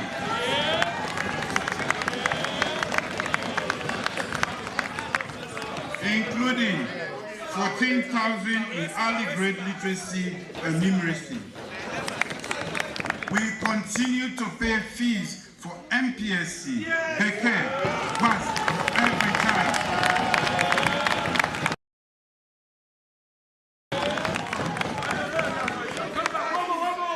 Girls are thriving as never before. More girls are completing school and passing exams. Free sanitary pads, school feeding.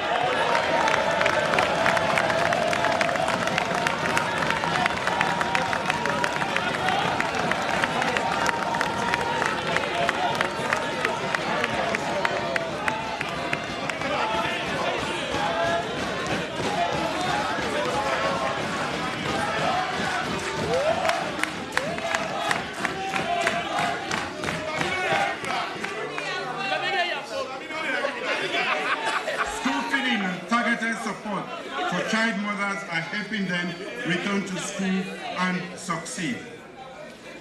Independent assessments show our students are now matching their peers in Africa's best performing education systems. Education is our moral duty. An educated child is a free child, a productive citizen, and a future leader. Technical and higher education. Mr. Speaker, honorable members, education must prepare our young people for the jobs of tomorrow. In our first term, we laid the foundation. In this term, we are consolidating that work, building a competitive, future-ready workforce. We are reforming technical and higher education to match skills to jobs. The Work Done Camp project, backed by the African Development Bank, is revitalizing technical institutes to train youth in agro-processing, waste management, digital skills, and entrepreneurship.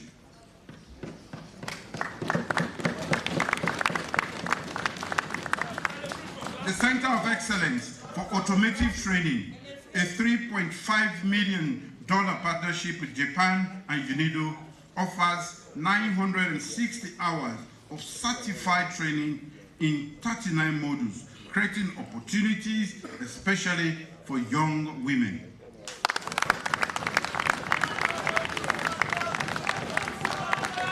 Through the recognition of prior learning program, informal workers in construction and HVAC are getting certified for skills they already have. Digital connectivity is transforming learning.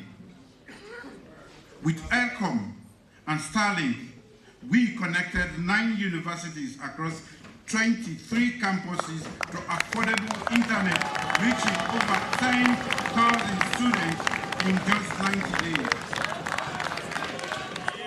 This year, with UNDP's Timbuktu initiative, we will launch Uniport, Hub for Digital Entrepreneurship and Innovation. We passed 2 landmark laws, the revised Tertiary Education Commission Act and the National Commission for Technical and Vocational Education Act to strengthen governance and quality. A national research and innovation policy is being developed to position universities as drivers of industrialization and climate science. We are upgrading Maitre Magai and Bonobo campuses, fast-tracking Kono University of Science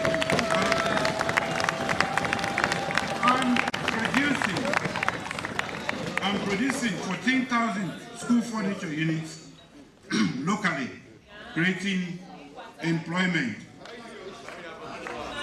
The digitized Sierra Leone Student Loan Scheme has supported over 1,000 postgraduates and will soon extend to undergraduates, ensuring that no dream ends for lack of money. Every country's greatest wealth is its people. By investing in their skills, we invest in Sierra Leone's future. Healthcare, building a resilient and inclusive system. Mr. Speaker, honorable members, a nation's wealth means little if its people are unhealthy. People are unhealthy. Nobody should die giving life. No child should die due to lack of care. We have strengthened our healthcare system, building hospitals, training doctors, and expanding services to every district.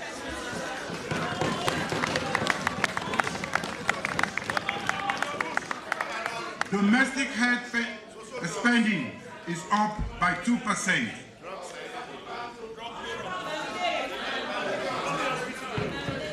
The Sierra Leone Social Health Insurance Scheme is reducing out-of-pocket costs. The National Public Health Agency and our real-time disease surveillance system means outbreaks are detected faster and responses are better. We recruited 15% more health workers, bringing the total to over 14,000 and double medical school enrollment. Over 40 doctors are training locally in specialist fields through the Postgraduate College of Health Specialties. Key investments include the 166-bed Julius Mada Bio Pediatric Center with excellence in knowledge.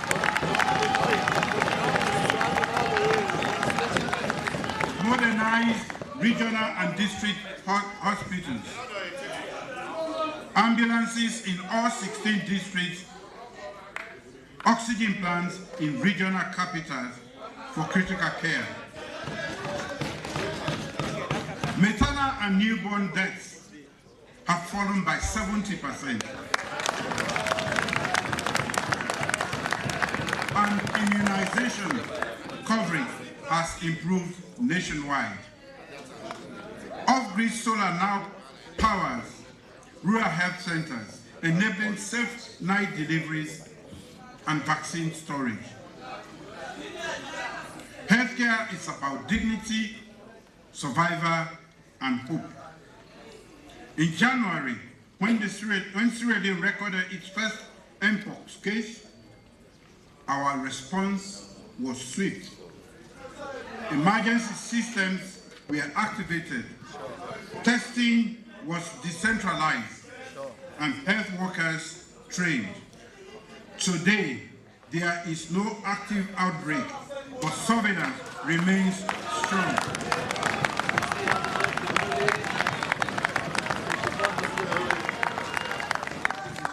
Gender equality and children's affairs.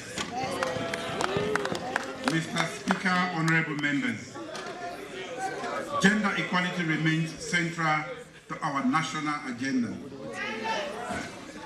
The Gender Equality and Women's Empowerment Act is being implemented through gender units in ministries, gender budgeting, and training.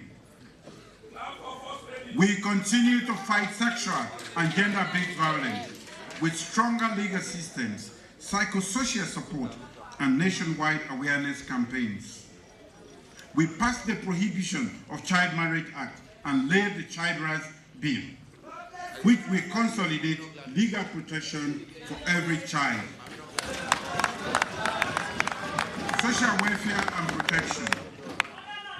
Mr. Speaker, honorable members, my government is committed to fostering a just and inclusive society by expanding social protection, promoting disability inclusion, enhancing mental health services, and providing support for elderly people and retirees. Two landmark laws, the Social Work Regulatory Act and the Social Protection Act, are building stronger systems for the elderly, retirees, and persons with disability. Through the National Social Safety Net, 84,000 elderly-headed households have been registered digitally. With cash transfers, over 11,000 elderly citizens aged 75 and above. NACIT is expanding social security to provide protection to even the informal sector. To combat drug abuse, rehabilitation centers in Hastings and Bo have helped over 400 former drug users rebuild their lives. We are also addressing substance abuse among persons with disabilities through programs combining rehabilitation with vocational training. Already, 200 people are training in tailoring in Makeni and Freetown. With a $1 million India UN grant, we are establishing ski centers and a disability village to empower vulnerable citizens. A nation's strength is measured not by how it treats the powerful, but how it protects the vulnerable. Water and sanitation. Mr. Speaker, honorable members, clean water and adequate sanitation are basic rights. We created the Ministry of Water Resources and Sanitation, launched the Western Area Peninsula Water Fund, and introduced new regulations on groundwater use, pollution control, and dam safety. Across the country, systems are being rehabilitated in Blama, Bandawo, Kailam, and Kabbalah to expand water supply to communities. We are building 100 solar-powered boreholes with tanks and standposts for underserved communities. In Freetown, a multi-donor project is expanding supply, including 60,000 cubic meters of reservoir at Regent Babaduri, upgrades to Congo Dam, and new pipelines. The Guma Valley Allentown expansion will add new sources, 40 kilometers of pipe, 6 reservoirs, and upgraded pumping stations. Clean water does more than just quench thirst. It keeps our children in school, reduces disease, and free up our women and girls to build their future. Game Changer 3, Youth Employment Scheme. Mr. Speaker, honorable members, everything we have achieved in education, health care, and skills development leads to one goal: creating real opportunities for our young people. If our youth do not find jobs at home or hope, they will look for it elsewhere, or worse, fall prey to drugs and violence.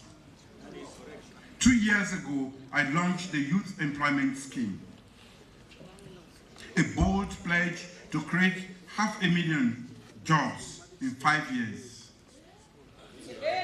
This was a promise to fight for the right of every young Sierra Leonean to opportunity, dignity, and hope.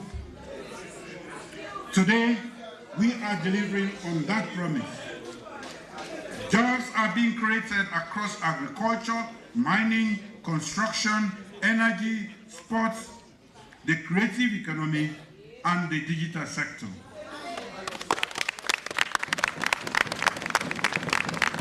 Thousands of young people are receiving technical training in various fields, including mechanics, construction, hospitality, welding, and entrepreneurship. Over 250 young women have joined the new programs in digital literacy and business.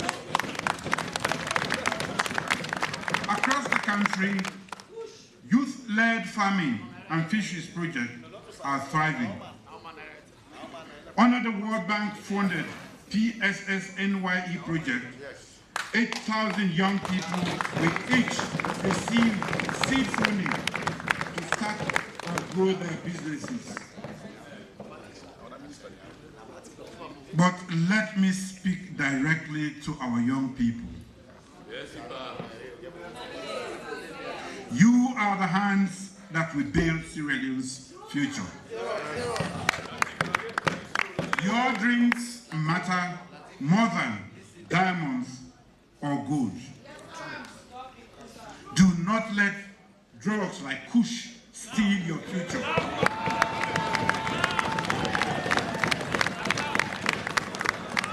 As we continue our fight to combat drugs and substance abuse, do not give in to hopelessness or anger. We are giving you the tools to live dignified lives. Free education, vocational training, digital skills, access to finance, and opportunities in agriculture, technology, and enterprise.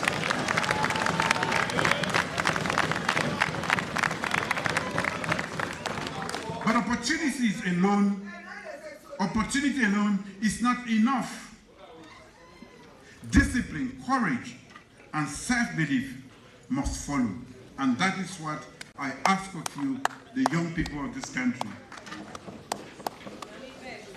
When you choose to learn a skill, to start a business, to grow your own food, you are already shaping Sierra Leone's destiny. Your hands must build, your minds must create, your voices must lead. This government, I assure you, will stand with you, invest in you, and fight for you.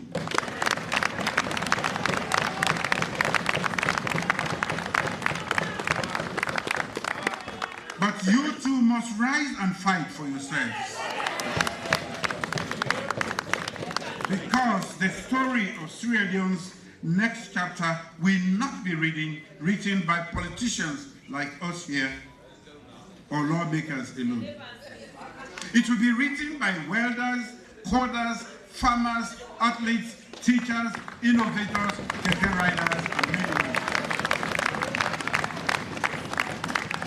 The future is yours to claim, and we will walk that road with you every step of the way. Game changer 4, technology and infrastructure development. Mr. Speaker, honorable members, if we want Sierra Leone to compete in the modern world, we must invest in the tools of tomorrow, technology and infrastructure. These are not luxuries. They are the foundations of jobs, opportunity, and national pride. Start with technology. Honorable Speaker, Mr. Speaker, honorable members.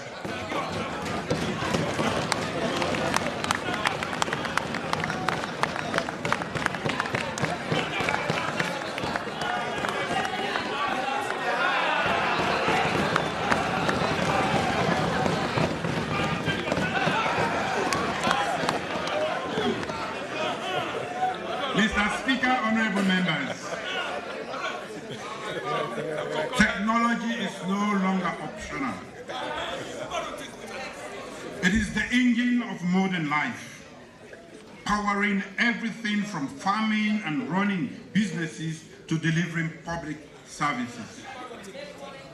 At the 2025 Salon Innovate Digital Government Summit, we celebrated the creativity of our young people, young innovators, especially women, designing solutions in AI, cybersecurity, coding, and entrepreneurship. A young farmer even won the Presidential Innovation Prize for digital farming hub. For a digital farming hub, prove that our youth can lead in innovation when given the chance. Government services are now easier to access. Payroll and attendance are digitized, cutting ghost workers. A new government yellow page connects citizens directly to contacts and services across ministries.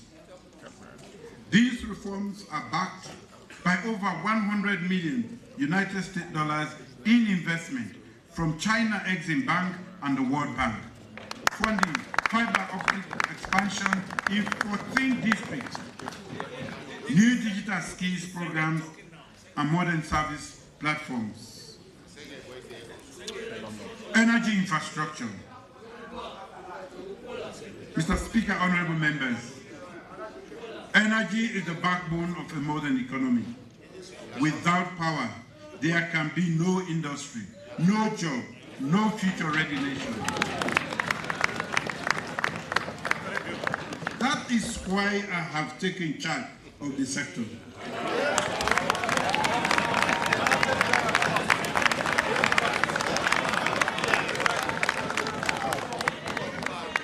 I believe leadership must be hands-on, as policy without action is ineffective.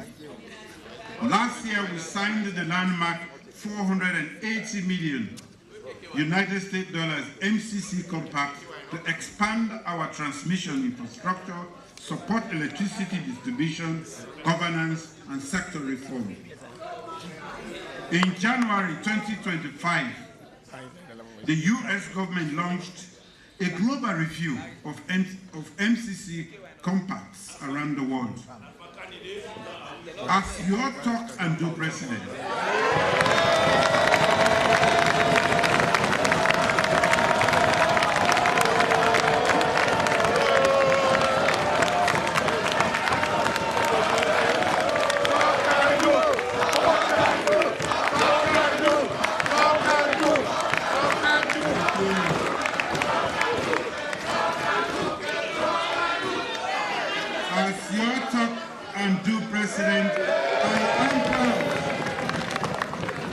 I am proud to report that as of July 24, Sierra Leone's compact was among the few approved to continue.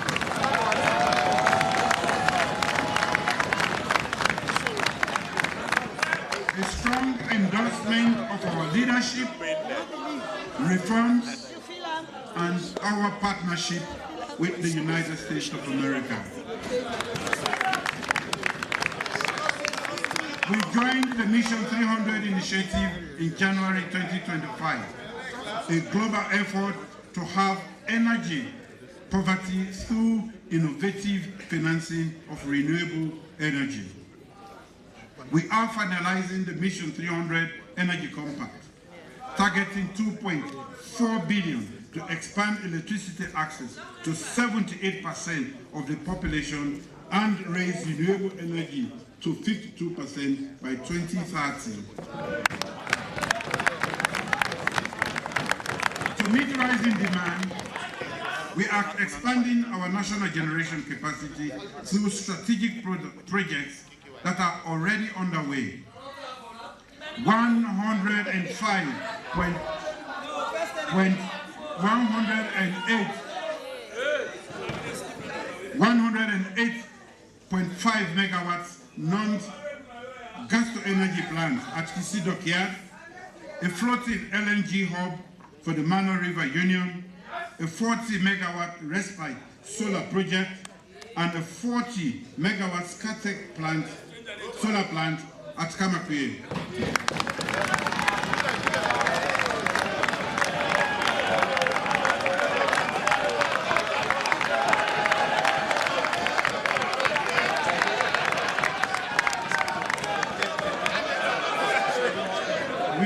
Upgrading existing generation assets at Intom and Blackhole Road, doubling capacity at the Dodogoma hydro plant by converting it into a hybrid hydro-solar facility and expanding Bumbuna by an additional 50 megawatts with support from OPEC. Through CLSG and ESLI, power has reached schools, health centers, and rural communities. Our goal is clear: to generate over 1,000 megawatts of power by 2030.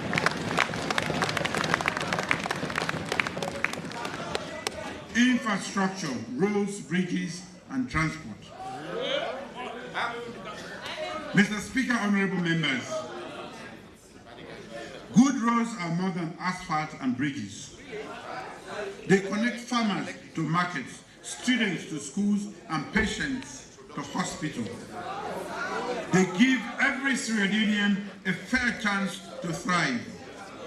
That is why we are investing heavily across the country. Through public-private partnerships, we are financing the Koblo Gulama Mabang Bridge and the 86-kilometer Moyambagbamba to Junction Road. Proposals for the 85-kilometer Mano Junction, Tongo, Bumpe, Kwaidu Road are under review.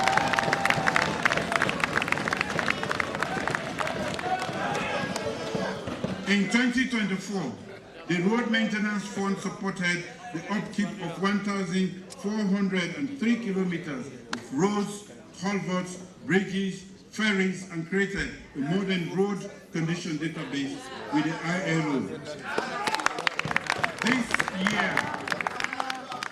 This year, 39.7 million new loans has been allocated to local councils for road maintenance and rehabilitation. Beyond roads, transport is also about connecting people and building inclusion. We launched the 50 Wakafine buses, serving 25,000 passengers daily, nearly half of them women and people with disabilities. At Lamley, we opened the modern public transit terminal. And we are building a marketplace with daycare for 2,500 traders, giving working mothers a safe, a more supportive space.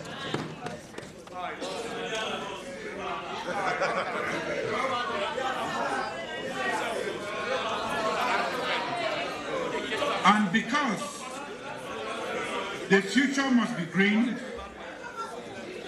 and because the future must be green,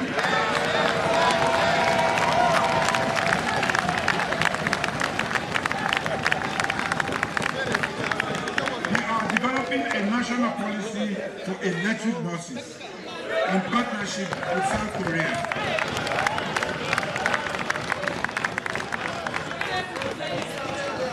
To curb fraud and improve traffic security,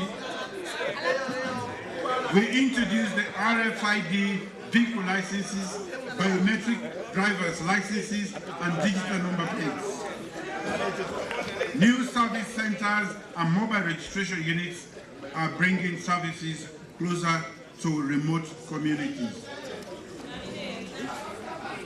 Mr. Speaker, honorable members, these achievements ensure fairness, dignity, and shared prosperity. Development must reach every Sierra Leonean, not just those of us in Freetown.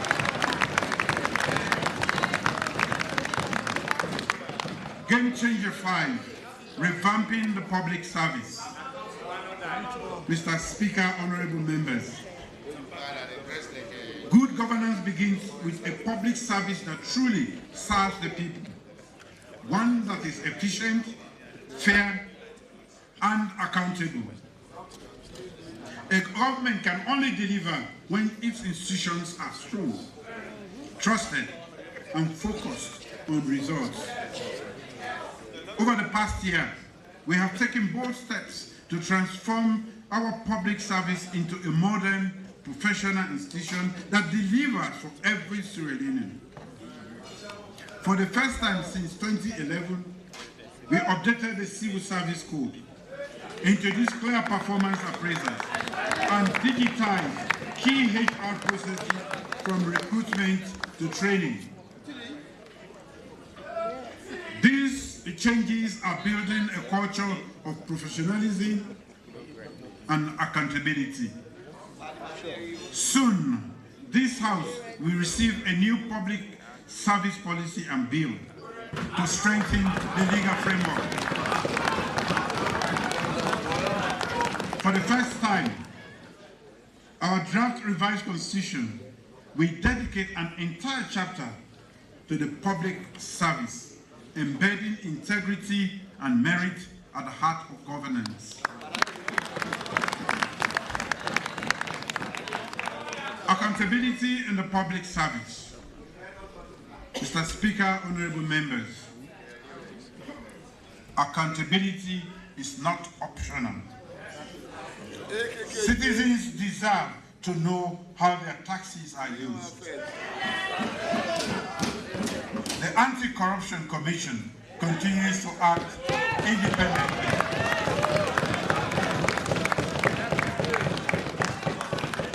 In 2024 alone, it recovered nearly 35 million new loans and achieved 90% compliance through its online asset declaration system.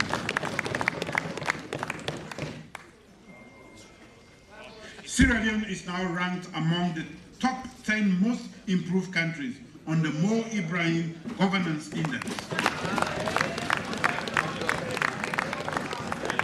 And corruption. We have launched the 5th generation anti-corruption strategy, a homegrown, tech-driven plan to fight corruption in both the private and public sectors. Digitalizing payment systems and audit services. Mr. Speaker, honorable members, we are modernizing how government manages money. The Integrated Financial Management Information System, IFMIS, is now live in 20 MDAs, making payments faster, more transparent, and harder to abuse. Gratuity payments to retirees are now automated, ending years of frustrating delays. Audit Service Sierra Leone has expanded its coverage to 88% performance audit to ensure that resources deliver real value for citizens. These reforms boost trust in our institutions. A nation can only succeed when its people believe that public resources are used for the public good. This is the government we are building, a government that works, delivers, and remains accountable to the people it serves. We are laying the foundation for a public service that is honorable, professional, and citizens-focused.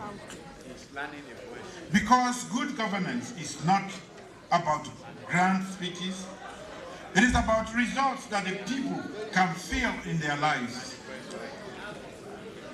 Critical sectors and cross-cutting areas. The economy. The economy.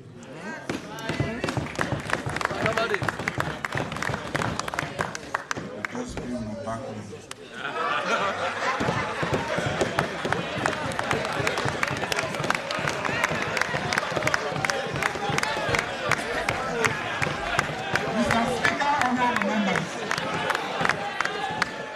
Let me now highlight critical sectors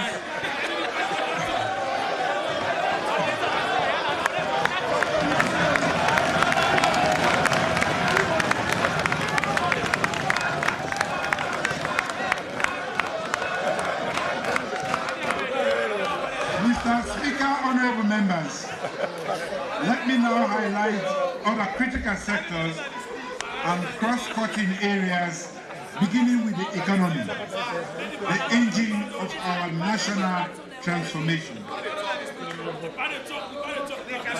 Our economy has weathered difficult global storms. Rising energy prices, supply chain disruptions, and the lingering effects of pandemic. Yet, Sierra Leone has remained resilient. In 2024, GDP grew by 4%, driven by mining, agriculture, construction, tourism. Inflation fell from 54.5% to 9.38% in April 2024.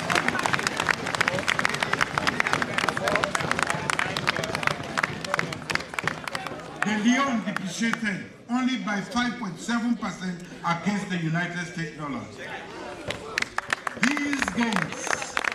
These gains show that our fiscal and monetary reforms are working.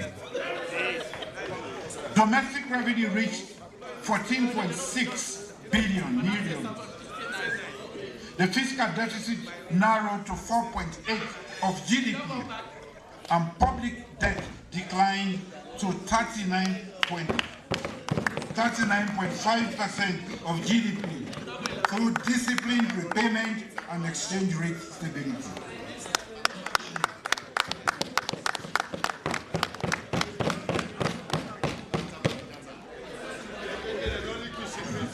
Mr. Speaker, honorable members, let us be frank. We cannot build our future on aid. Sierra Leone must fund its own development. And that is why we are expanding our revenue base, improving revenue collection, plugging illicit financial flows that rob us of billions of leones each year. Every leone lost to tax evasion or illegal transfer is a classroom not built, a road not paved, and a hospital not equipped. So I call on every citizen and business to pay their fair share in taxes. National pride involves not just waving the green, white, and blue flag. It also means contributing to the nation of fair share.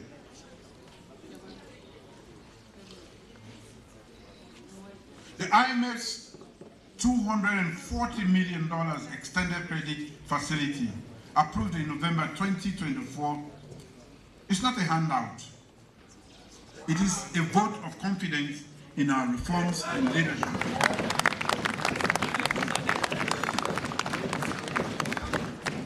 We are diversifying our economy, investing in agriculture, tourism, and value-added mining, while building a stronger private sector to create jobs and expand exports. Progress is rare, but the road ahead requires discipline, sacrifice, and shared responsibility. Trade and industry. Mr. Speaker, honorable members, Sierra Leone is open for business. We have signed new trade and investment agreements with partners from Turkey to South Korea, Saudi Arabia, and the UAE. We became the first country to complete the AFCFTA readiness assessment, giving us a roadmap for regional trade and investor confidence. To protect citizens from volatile global markets, we introduced a transparent pricing formula for essential goods like rice, flour, sugar, cement, petroleum, helping stabilize living costs. Our manufacturing sector now contributes 22% to GDP. The growth in food processing, cement, aluminium, copper, recycling, and plastics. These progress show that smart policies and private enterprise can drive a more diverse, resilient economy. Downstream petroleum sector. Mr. Speaker, honorable members, we are building a secure, competitive energy market that gives citizens and businesses access to affordable, reliable fuel. The new strengthened by the 2025 Act now ensures a reliable fuel supply, better infrastructure, and fair competition. Petroleum imports grew by 56% in 2024, while storage capacity expanded by 86% to 250,000 metric tons. With World Bank support, we modernized the pricing formula, making it transparent and responsive to global markets. Upstream and midstream petroleum sector. Mr. Speaker, honorable members, Sierra Leone is boldly positioning itself as West Africa's next frontier for oil and gas exploration.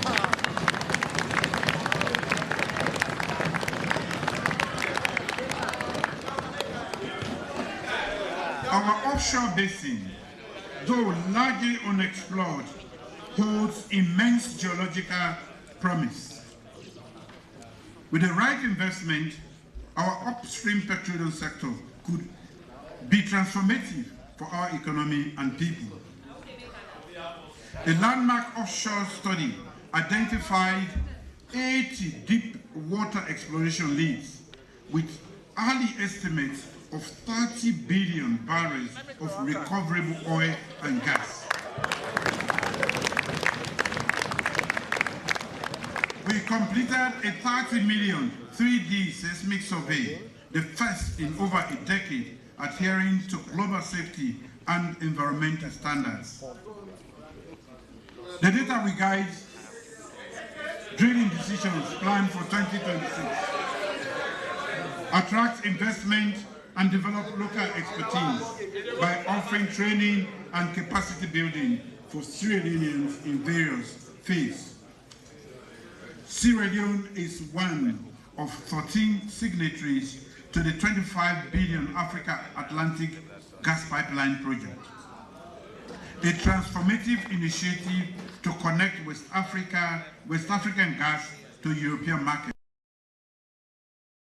That will spur regional industrial growth, create jobs, increase transit revenue, and develop a domestic gas market for power and exports, delivering affordable energy for households and industry.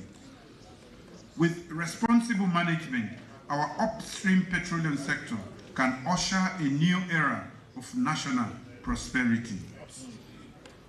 My government is committed to leading this effort with clear vision and accountability for the benefit of all Sierra Leoneans.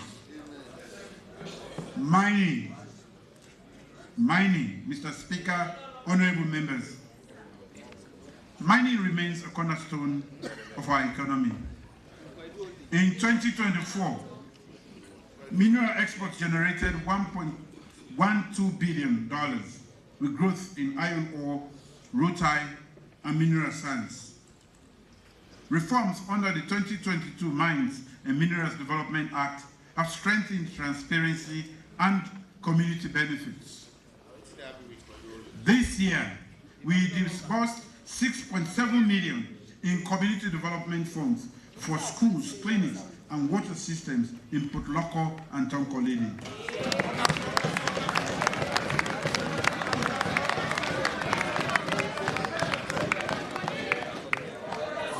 Non-tax mining revenues rose by 34% to $28 million due to better oversight and increased production. But our vision goes beyond exporting raw minerals. We are adding value locally, diversifying exports, and ensuring sustainable practices. Our natural resource must work for the people today and for generations to come. Environment and climate change.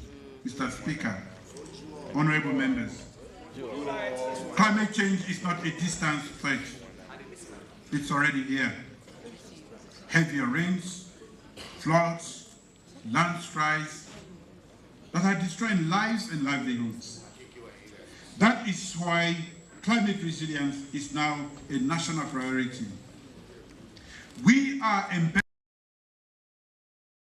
planning, implementing our updated Paris Agreement commitments, reforesting degraded areas, protecting biodiversity, and tackling illegal construction on waterways.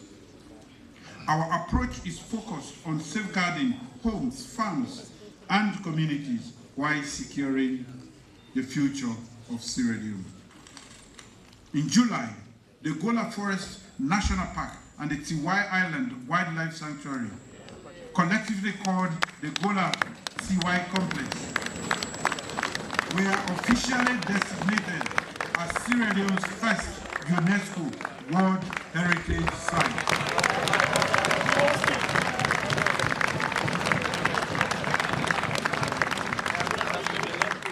This momentous achievement reflects our nation's rich biodiversity and underscores the global ecological importance of these pristine natural ecosystems, national cohesion, and democracy. Mr. Speaker, honorable members, the true strength of a nation is not measured only in GDP figures or kilometers of new roads. It is measured in the bonds that hold its people together, in the trust that no matter our differences, we share one destiny, red or green. Our destiny is colorless. Over the past year, national dialogue has helped us confront hard truths, seek reconciliation, and reaffirm a simple but powerful truth: Sierra Leone must always come first. Like our great rivers, which gather strength from many tributaries, our nation draws power from its diversity. From every region, every faith, and every community. Sierra Leone today remains one of Africa's most peaceful nations.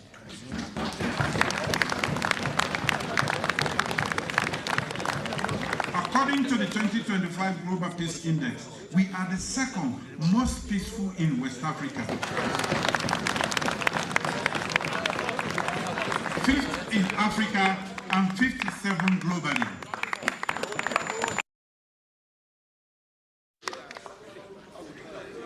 This is not by chance. It is the result of hard work, of years of collaboration, red and green, tolerance, vigilance, and deliberate effort. Through the Independence Commission for Peace and National Cohesion, we have institutionalized peace in this country. The Commission mediates disputes, promotes reconciliation, and strengthens early warning systems to prevent conflict. But peace is like a bridge. It must be maintained constantly, or it will weaken and break. Mr. Speaker, honorable members, let me address the dangers of persistent election denialism and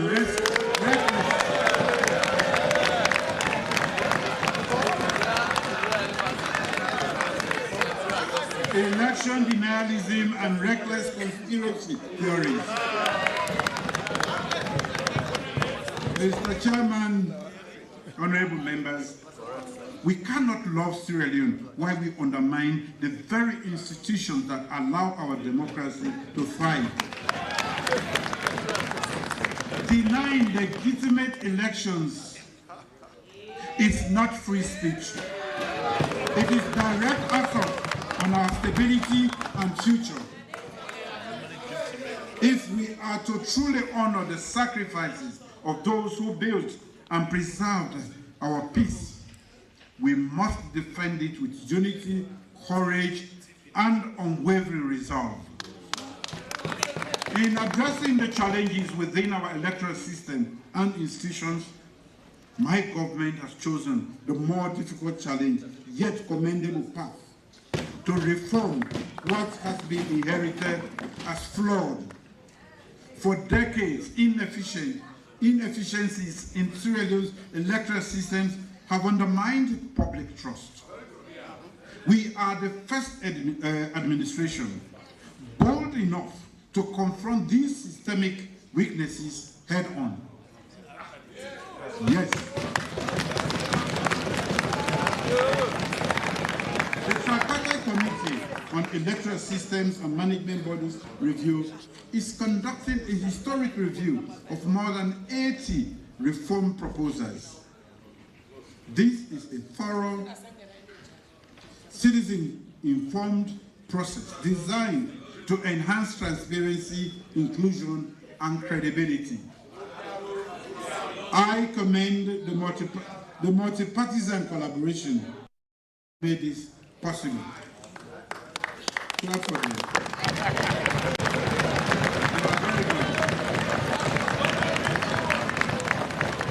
Through open consultations nationwide, we are shaping reforms that will restore public trust, strengthen electoral justice, and leave behind a democracy that works for all Sierra Leoneans. This government will fully implement these reforms because a democracy is only as strong as the systems that protect it.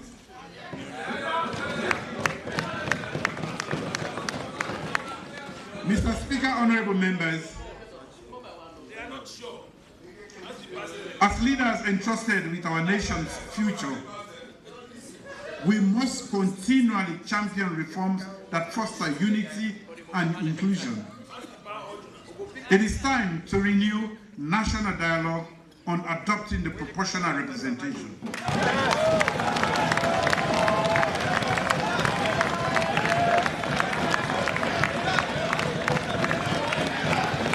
This time round,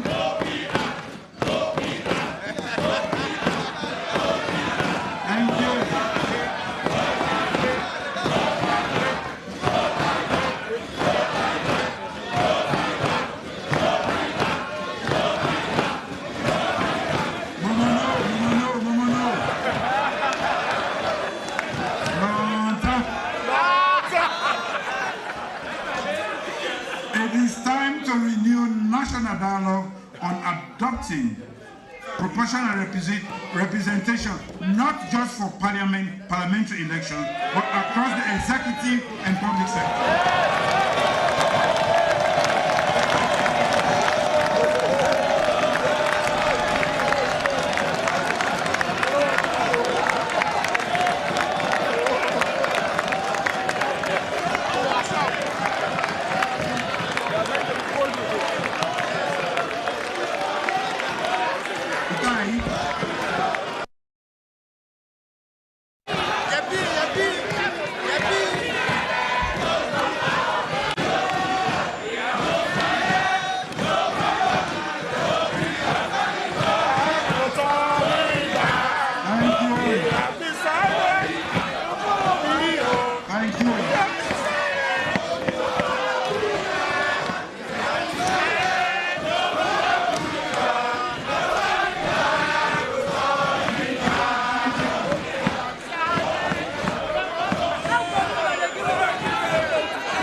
value often increase women's participation across. We must therefore build a governance architecture that truly reflects the multiplicity that exists in Sierra Leone. I now come to civic engagement and public information.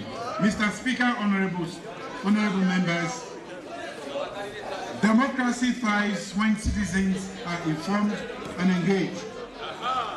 That is why we continue to work closely with civil society and the press. These institutions amplify citizens' voices, strengthen transparency, and hold leaders to account. Through the Ministry of Information and Civic Education, we launched the National Civic Education and Engagement Initiative, a platform for open, timely, and inclusive communication between the government and the people. This includes weekly press briefings in Creole, nationwide civic events, an annual civic festival, and the Presidential Town Hall meeting. Our efforts are paying off. Sierra Leone has risen 9 places on the Global Press Freedom Index and now scores 91% on the MCC Freedom of Information Indicator.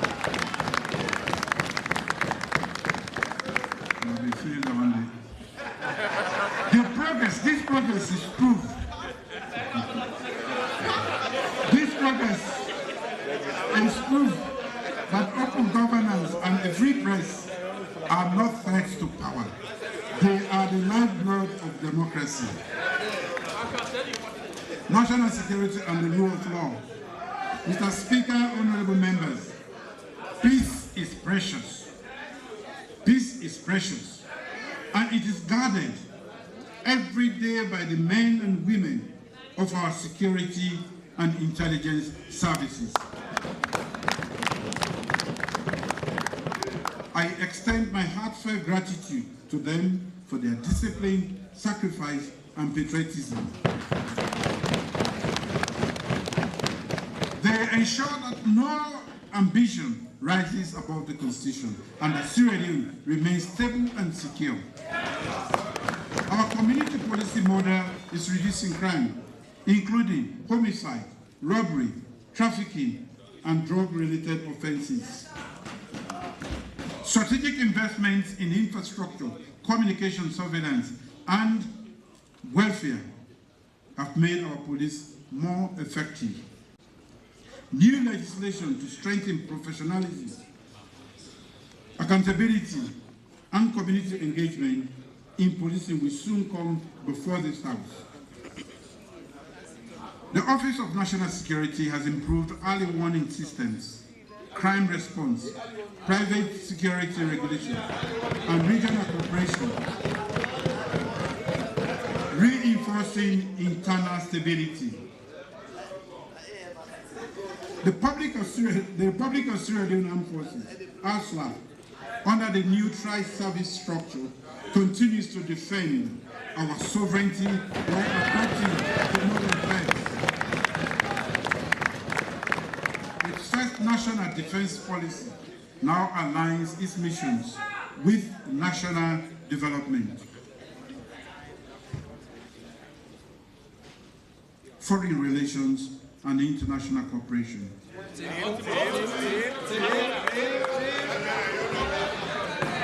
Mr. Speaker, honorable members,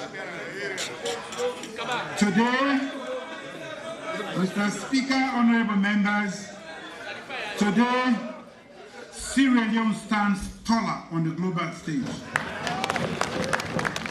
than at any other time in our history. We are serving simultaneously as non-permanent members of the United Nations Security Council and as members of the African Union Peace and Security Council,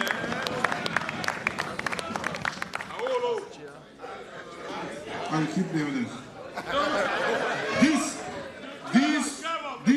dual role allows us to shape conversation on peace, security, and global justice, and to amplify Africa's voice where decisions are made. During our presidency of the United Nations Security Council last year, Sierra Leone convened 20 formal meetings, adopted 4 key resolutions, and led historic debates on Africa's representation and a new global agenda for peace. As coordinator of the African Union Committee of 10 on the UN Security Council reform, we achieved a breakthrough long thought to be impossible. For the first time, the United States of America publicly supported 2 permanent seats for Africa.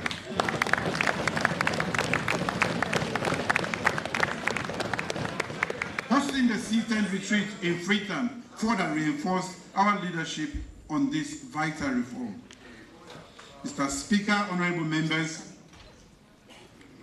I am fully aware of the criticisms that sometimes follow my overseas trips.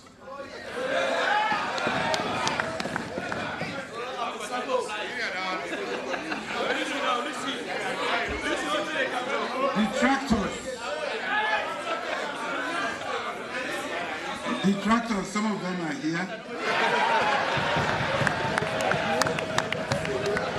We normally say, and SO2, the pardon travel back.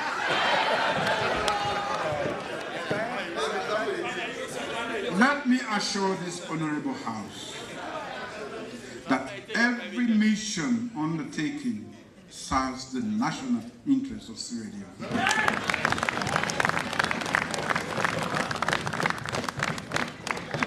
Mr. Speaker, honorable members, Sierra Leone must be present at the global table, not as mere spectators, but as active contributors, ensuring that our voice plays a role in shaping decisions that will define our future.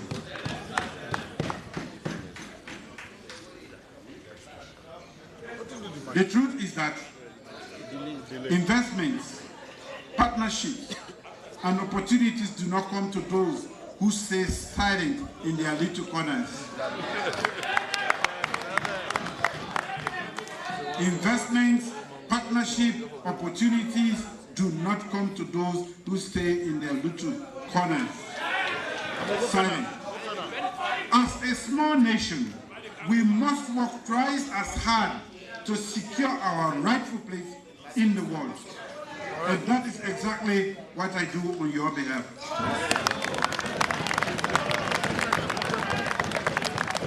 I do not enjoy flying, I'm not a pilot. But I go because Sierra Leone must be seen, heard, and respected. These engagements have yielded tangible results, unlocking financing for transformative projects in areas such as roads, energy, agriculture, digital infrastructure, and climate resilience. Additionally, they have often led to new trade agreements, strengthening our international partnerships. To expand our reach and support Sierra Leoneans abroad, we have opened new diplomatic missions in Algeria, France, and Ireland.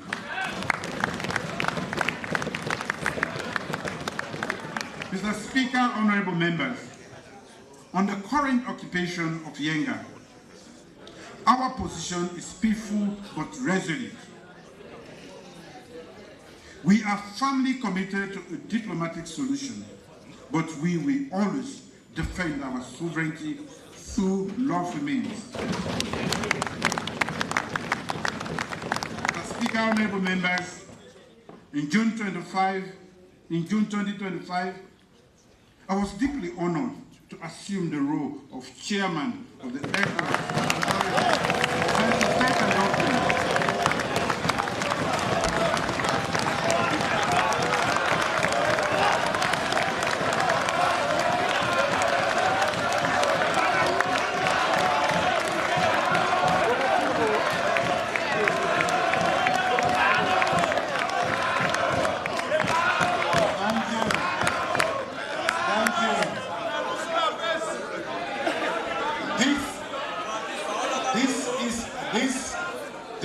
a national responsibility and a source for. So we are not ashamed for clap. I'm sorry.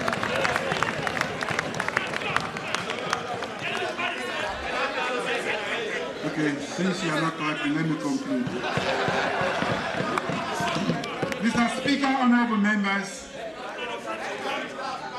as we open this new session of Parliament, let us remember that the strength and destiny of our nation lie not in the power of a few, but in the unity of all of us. For over 6 decades, Sierra Leone has known hardship and triumph. Yet, through every trial, by the grace of God and by the collective will, we have stood resilient, unbroken, bound by a shared purpose. Today, I call on every one of us across this house, across our political divide, across every district and community, to rise above division.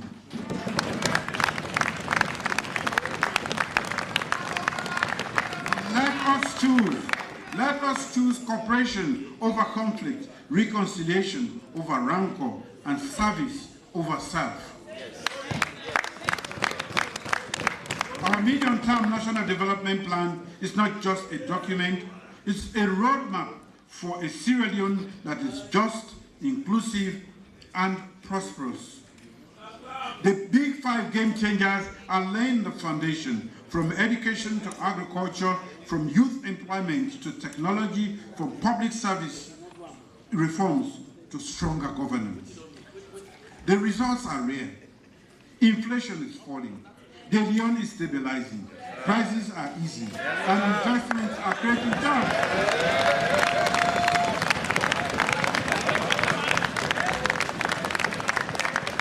Our classrooms are full. Our health systems are stronger. Maternal and infant deaths are declining. And our women and children are more protected today than ever before.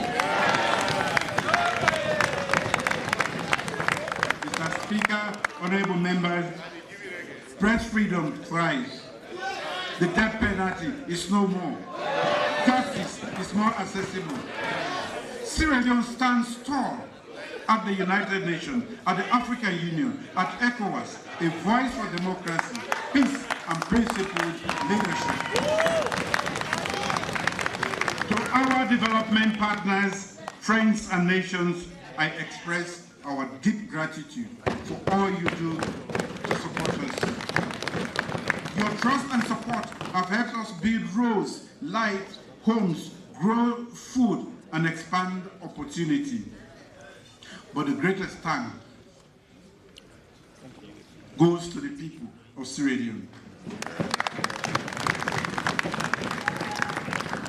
Thank you, the people of Sierra Leone, our farmers, traders, teachers, nurses, soldiers, police officers, young people with dreams, and elders with wisdom. Your daily sacrifices keep our nation moving forward. Our development journey continues. Peace remains delicate. Democracy requires constant vigilance. Prosperity demands courage and sacrifice. So let us celebrate how far we have come together, but refuse to be complacent. Let us pledge to build a country where justice is not selective, where opportunity is not limited to the privileged, where every Sierra Leonean, regardless of background, can live with dignity, pride, and hope. My dua.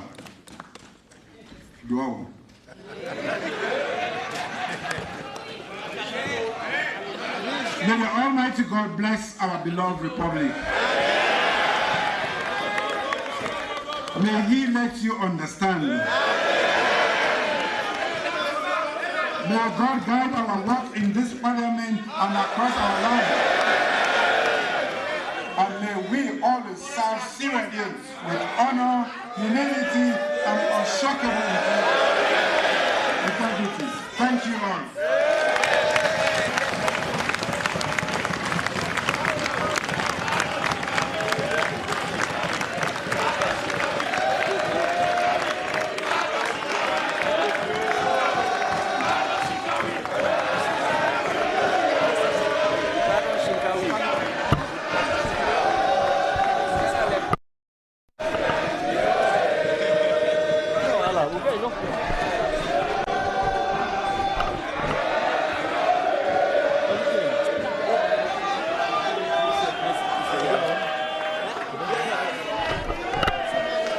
That was the President, His Excellency, retired Brigadier Dr. Julius Maada Bio, has just addressed members of Parliament and also the nation. There is the clerk, the acting clerk of Parliament.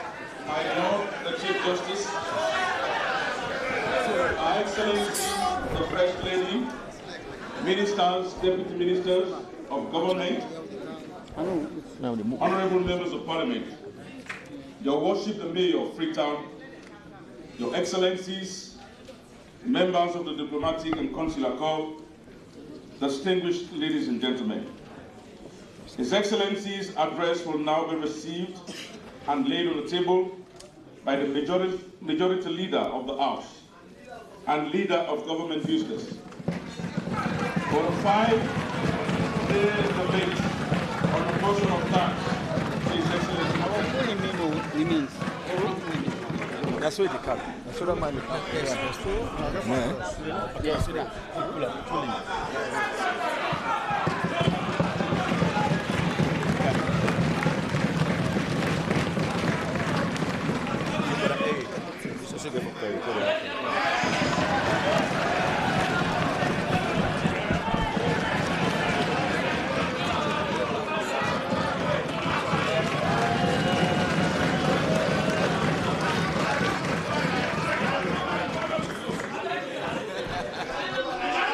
Viewers, what you are watching is the leader of government business, Honorable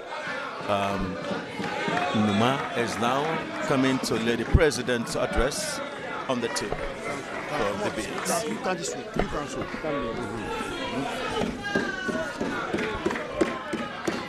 That is the leader of government business. That is the President's address.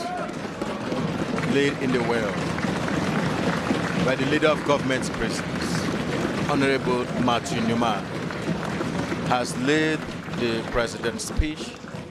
Honorable Vice President. In the well. Mr. Speaker, my Lord the Chief Justice, Her Excellency the First Lady, Ministers, Deputy Ministers of Government, and Honorable Members of Parliament, Your Worship the Mayor of Freetown, Your Excellencies, members of the Diplomatic and distinguished ladies and gentlemen, after the national anthem, His Excellency the President will leave the chamber, accompanied by Mr. Speaker, Deputy Speaker, Majority Leader of the House and Leader of Government and other leaders of the opposition, for the Speaker's suite on the way to State House. Please wait patiently in your places for Mr. Speaker to return and adjourn the sitting of the House.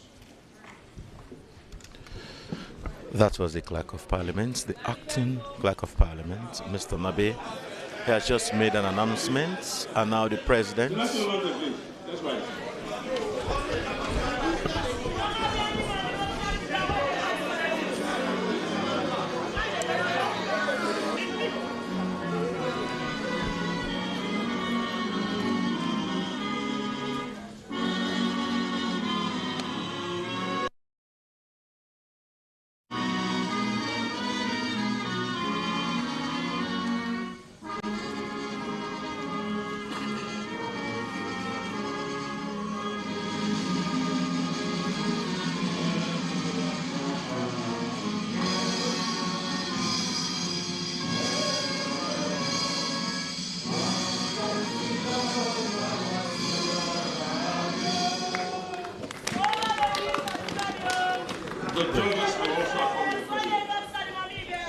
Now the President, now they left the chamber,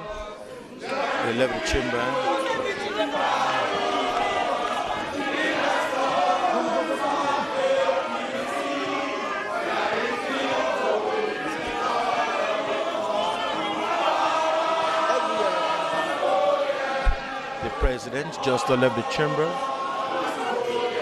alongside with the judges.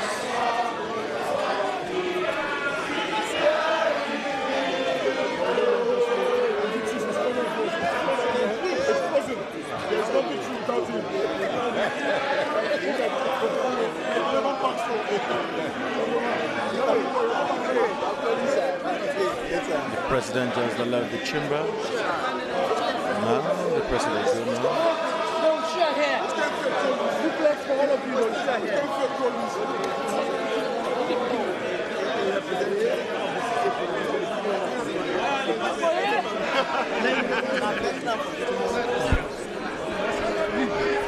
Now that's don't listen from the president.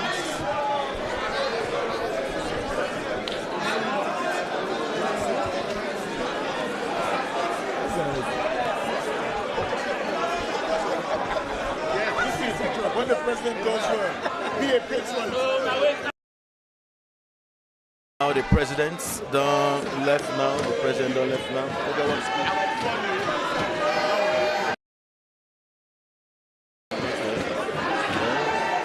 That's the president just address the house. The president just outline some of the things, and so far we don't do some of what he do. So now we talk to different people. Now from when I just tell me about the president's speech, and one of them can talk to the Honorable Sip.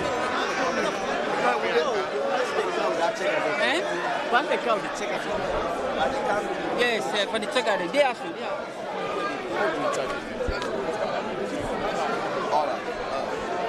Now, Fambulem, now, as they follow the outside broadcast so far, the president just done.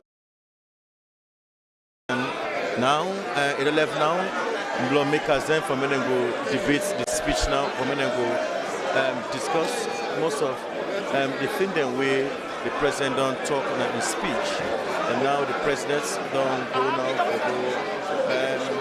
go get with lawmakers then for make them discuss some of the things then so far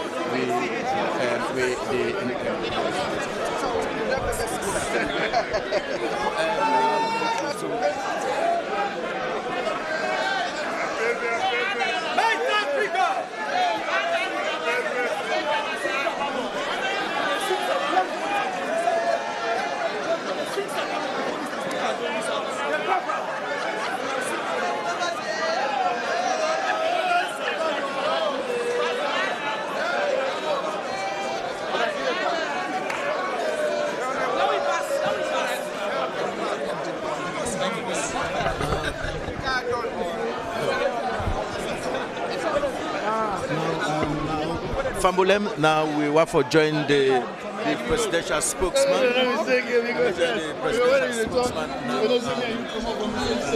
Alhaji Alpha Kanu. One for Mr. Leader. Yes, sir. Yes, sir. This is not a winner takes all. It is everybody wins. Let's work on it. Let's work on it. Yeah? Yes, I can. I'm going to tell you.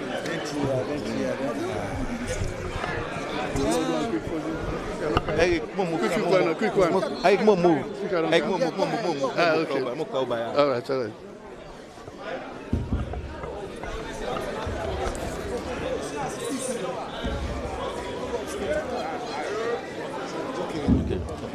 Okay, now we just joining by the presidential spokesman, and now subject to the provision. And now they come adjourn Parliament for the next sitting, but for talk more on the president in speeches of the team, the way I elected the president, we're there with the presidential spokesman, Alhaji Alpha Kanu. One for welcoming. Thank you very much. Thank you very much. The president don't deliver a speech over 1 hour. They address the people of lawmakers. So, are you a spokesperson, presidential spokesman for the government? I see the speech. I feel very good. First of all, the speech today in 3 parts. Where are we? The status.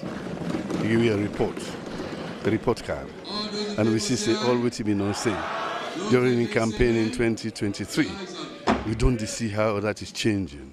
We don't see what happened with the feed salon. We don't see what happens with the price of rice, price of onions. Even sardines are now being produced in country.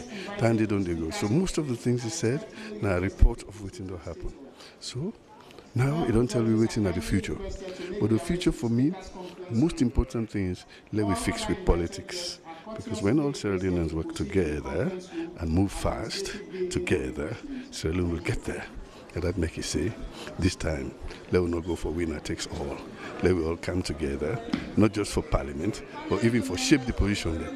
When election done, let every party get minister. Let every party we take part, get ambassador. Let them get permanent secretary. Let every region get people represented. When that happens, nobody knows the fighting company. That is what I believe is the future for Sierra Leone, national cohesion. And the president talk a lot of area about education, even agriculture, and some of the reduction, in fact, so far we don't happen when it comes to food business, especially before now, the president talk for say, we don't get beaucoup rest of other countries. But under this fifth salary, we see drastic change. We are in for the first time Ministry of Sierra Leone. Now, UNFPA locally they buy now and rest now for support. I don't see the evidence. This month when they call August, now when they call the angry period in Sierra Leone. Now he rest the dia, who that get time, it double in price for Selam. But me don't go na Mambolo this August. I see people they cut dress on the rain. Then they cut dress on the rain. It should say all man don't agree now for fete, for lay effect and work for what they eat. So the president, in statement the way they make, now for encourage we, for let we work for we safe. No, we no depend on people and ship them, they come. If suppose that ship broke down, you not bring the rest. We're not going to sleep hungry. So now what is happening is that we are producing food. You say last year now 8% of the rice we grow now inside this country. Then you reduce the bill they take for go buy rest by $15 million. That's a huge amount of money. We can put down there now for buy medicines. We can put down there for buy textbooks for the children. But it also say also the price of rice, don't they go down? Today, 2 months ago, rest now be 1 million leons. Now 650, a drop of 35%, 350,000 leons difference. That is huge, and still they go down. And this is August. October, the rest go down to about 500, even 450,000. Because that 10 day, we don't begin cut rest like how they cut nationally. So for me, I believe say this is a wonderful speech, and the most important message the president left today is that let we left for fetch we safe for let one person not take and run go. Let we do cut, let all man get. Like a South African Pekin. They put one braid for them, say who that reach first, let go take. I know what they do. They hold the hand, now they all run go together when they reach Nine and Sheba. And that is what Sierra Leone should be doing. Taking examples from the West South African Ubuntu. You are because I am. Thank you very much. Unfortunately, thank you, the spokesman for the government, Alpha Kano, now the leader of the opposition, Honorable Abu Kago. Honorable, you don't listen from the president in state opening speech. They catalog a lot of areas and achievements so far. Governments don't do so well, Mr. Leader. Yeah, well, firstly, waiting at the essence of state opening address. The essence of state opening address now for let president categorize among a manifesto the things that we ready for do this year. And basically now that they've been do in the last administration. We find out say from 2018 we kaita we wait they do 2018, 2019 we kaita we wait they do, 2020 we kaita we wait they do. So the essence of the citizens among in 5-year plan, what they do within this 1 year. But we find out say that was conspicuously lacking in this state opening address. The president will tell me what he planned for do this 1 year, you know, and not the essence. We find out say president go for begin achievements where he don't do since 2018 to now. You see, and most of them things then we get your opinion what we get for exercise during the debate. So I want crave on the indulgence of Sierra Leone for follow through the parliamentary debate on the state opening address of the president. Then we go into in-depth as to most of waiting the president say, the statement that we make now. And the president look at national cohesion, a look at recommendations of the tripartite committee, a look at various MDAs them, and waiting then don't do over the years the policies that we don't pass as a parliament and all. Well, basically, I want also say, okay, yes, I commend the president. We look at national cohesion because according to RAM, except you get an unprecedented blend of red and green before the country go before. But again, we come for ask ourselves, say, if this notion may not be from the beginning, if it don't help. So we as opposition definitely get for giving you insights, get for giving you input. The statement of the president. So I want to employ on the citizenry for let them listen and let them get your opinion. And very soon, they send out with PRs, PR in the opposition, for engaged radio station, television station on the state opening address of His Excellency the President. Thank you very much. The opposition leader, Honorable Abdul Johnson. Now we do with also the Deputy Leader of Government Business, Honorable Bashir Siliki. Good afternoon, Honorable. Good afternoon. The President deliver a state opening address, members of Edonto, about the achievements them so far. Which area more touchy so far? A lot in terms of security, in terms of international relations, how they expose Salone. They try to explain to me the purpose of why they travel. Of course, we don't hear a lot of condemnation from the opponent about the frequent travels. The president Liabia, all of the achievements we don't get at the international levels. It should see what he done the travel level, done the travel culminates to that one day. So His Excellency also talked about a food security project. Of course, for now we don't see the reduction in rice and commodities, reduction in fuel. So the president highlights on education. Of course, we have massive enrollments into schools, good results, then they come on now, massive enrollment into the university. It's still for continue for pay, school fees, college school fees for primary and secondary school, Becker fees, WAS fees. The president talked about youth employment.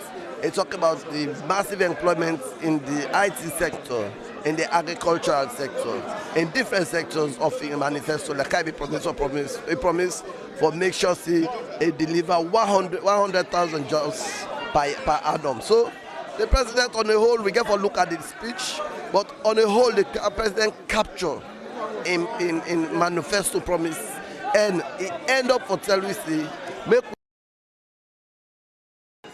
we will be inclusive.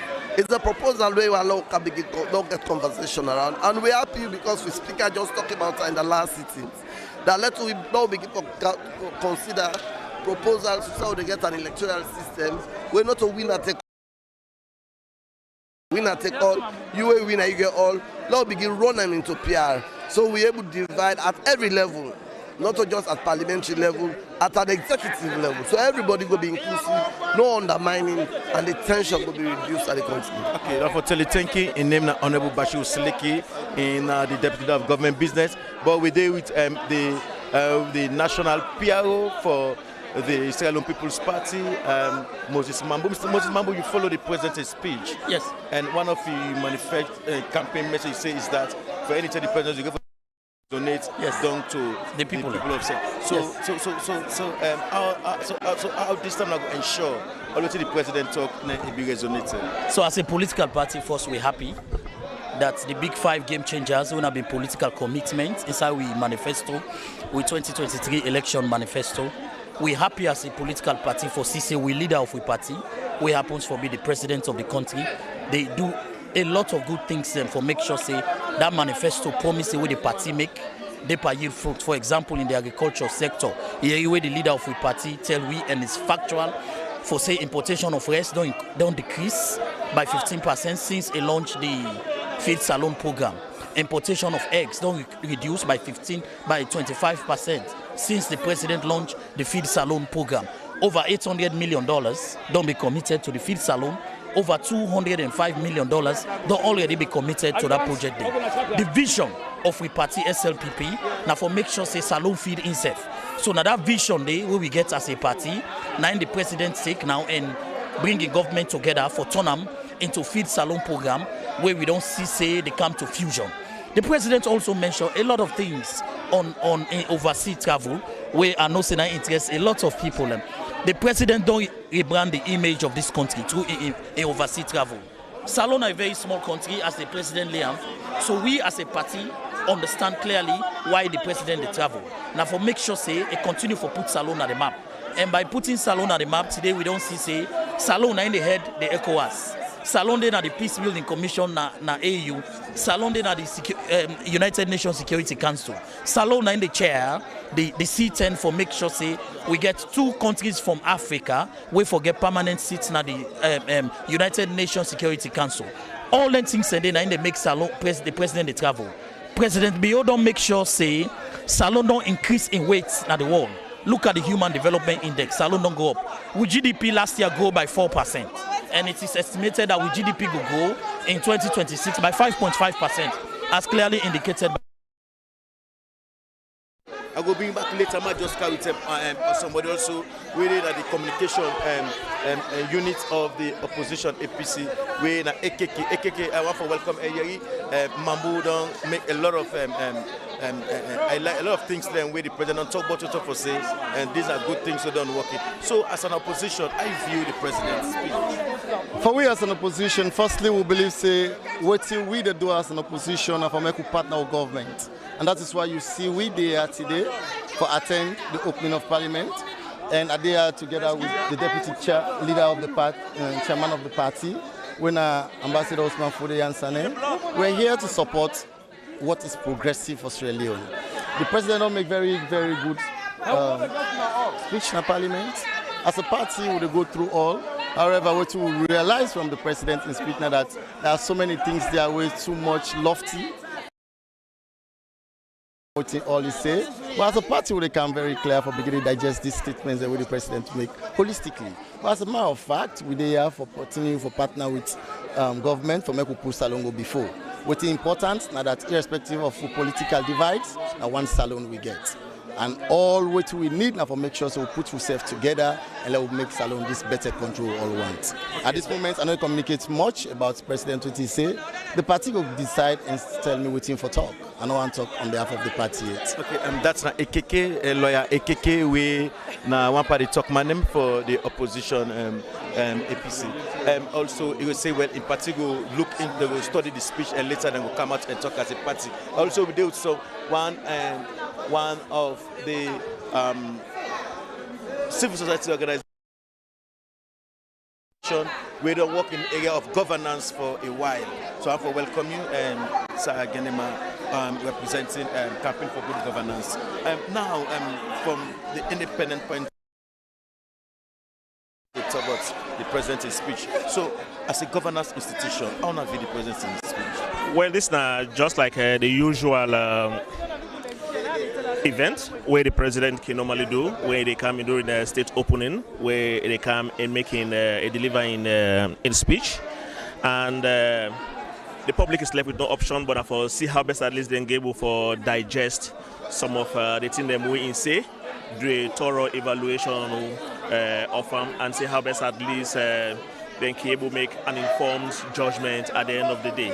So you see, say like during the speech, it measure a whole lot of voting they don't do, especially talking around the 5 big game changers in terms of outlining the successes, in terms of outlining some of the issues them and concerns them we get. But I think as a whole, that this democracy call for, wherein you as the president, you come, you tell the people them what you don't do. So the people them now, it's up to them now for starting with evaluate based on what the president don't say and digestion proper. So now make an go for go do and see and look at the president's speech and also look at some of the key highlight them we measure as the gains from in government. Okay. Thank you very much. That's now Sir Genema. We come on as CGG, and I want for also bring me brother on board. Emmanuel Samura also we say we'll continue with the commentary of this session today. So plenty thank you to you, Ibrahim Samura, for Dande. So Fambul, as we all get opportunity for listening to the president himself, when the first gentleman of the state, now this state opening off the third session of the Second Republic of Sierra Leone inside the well of Parliament. And during the speech of the president, this was also, it will say not too long because the president will talk for over 3 hours. This is not too long, but I will say a day in a size form, wherein a catalog everything we in government don't do within the period of time and waiting a plan for do. A come on from health, agriculture, education and transport, all of the things. So we all may see, say, during the time where the president made a give his speech, there were several times where the opposition and that of the ruling party, they give some thumbs up to the president. So this particular day, this state opening, it was all, I would say, there was much for fanfare than anything where you go feel like tension. So this particular day, now one could say a remarkable day at the Well of Parliament because it was well represented when we get the international community, members of the opposition, and even also the opposition party. Then self mean dinner, so the leadership mean dinner, so just when say democracy prevail. And from what we don't see say Sierra Leone also with a try when it comes to democratic processes. And different set of people who don't interview, then say don't share their experiences or their perspective, initial perspective as to what they think about the speech of the president. So Fambul, as within the Well of Parliament, well, now so SLBC go try for draw the cutting down of this particular outside broadcast where the Sierra Leone Broadcasting Corporation bring to you. But before I go, I want to tell you plenty thank you, and also I want to tell we executive producer when Josephine Kamara plenty thank you. I want to tell the producer Ibrahim Samoura plenty thank you, and also members of the crew. We get Eric when they behind the camera, Stephen Damola, Samuel Stanley, and also we get Alex Abubakar and me self with team up na yaso we na Emmanuel Samoura. Until we meet again, tata. Thank you so much, Honorable. Well,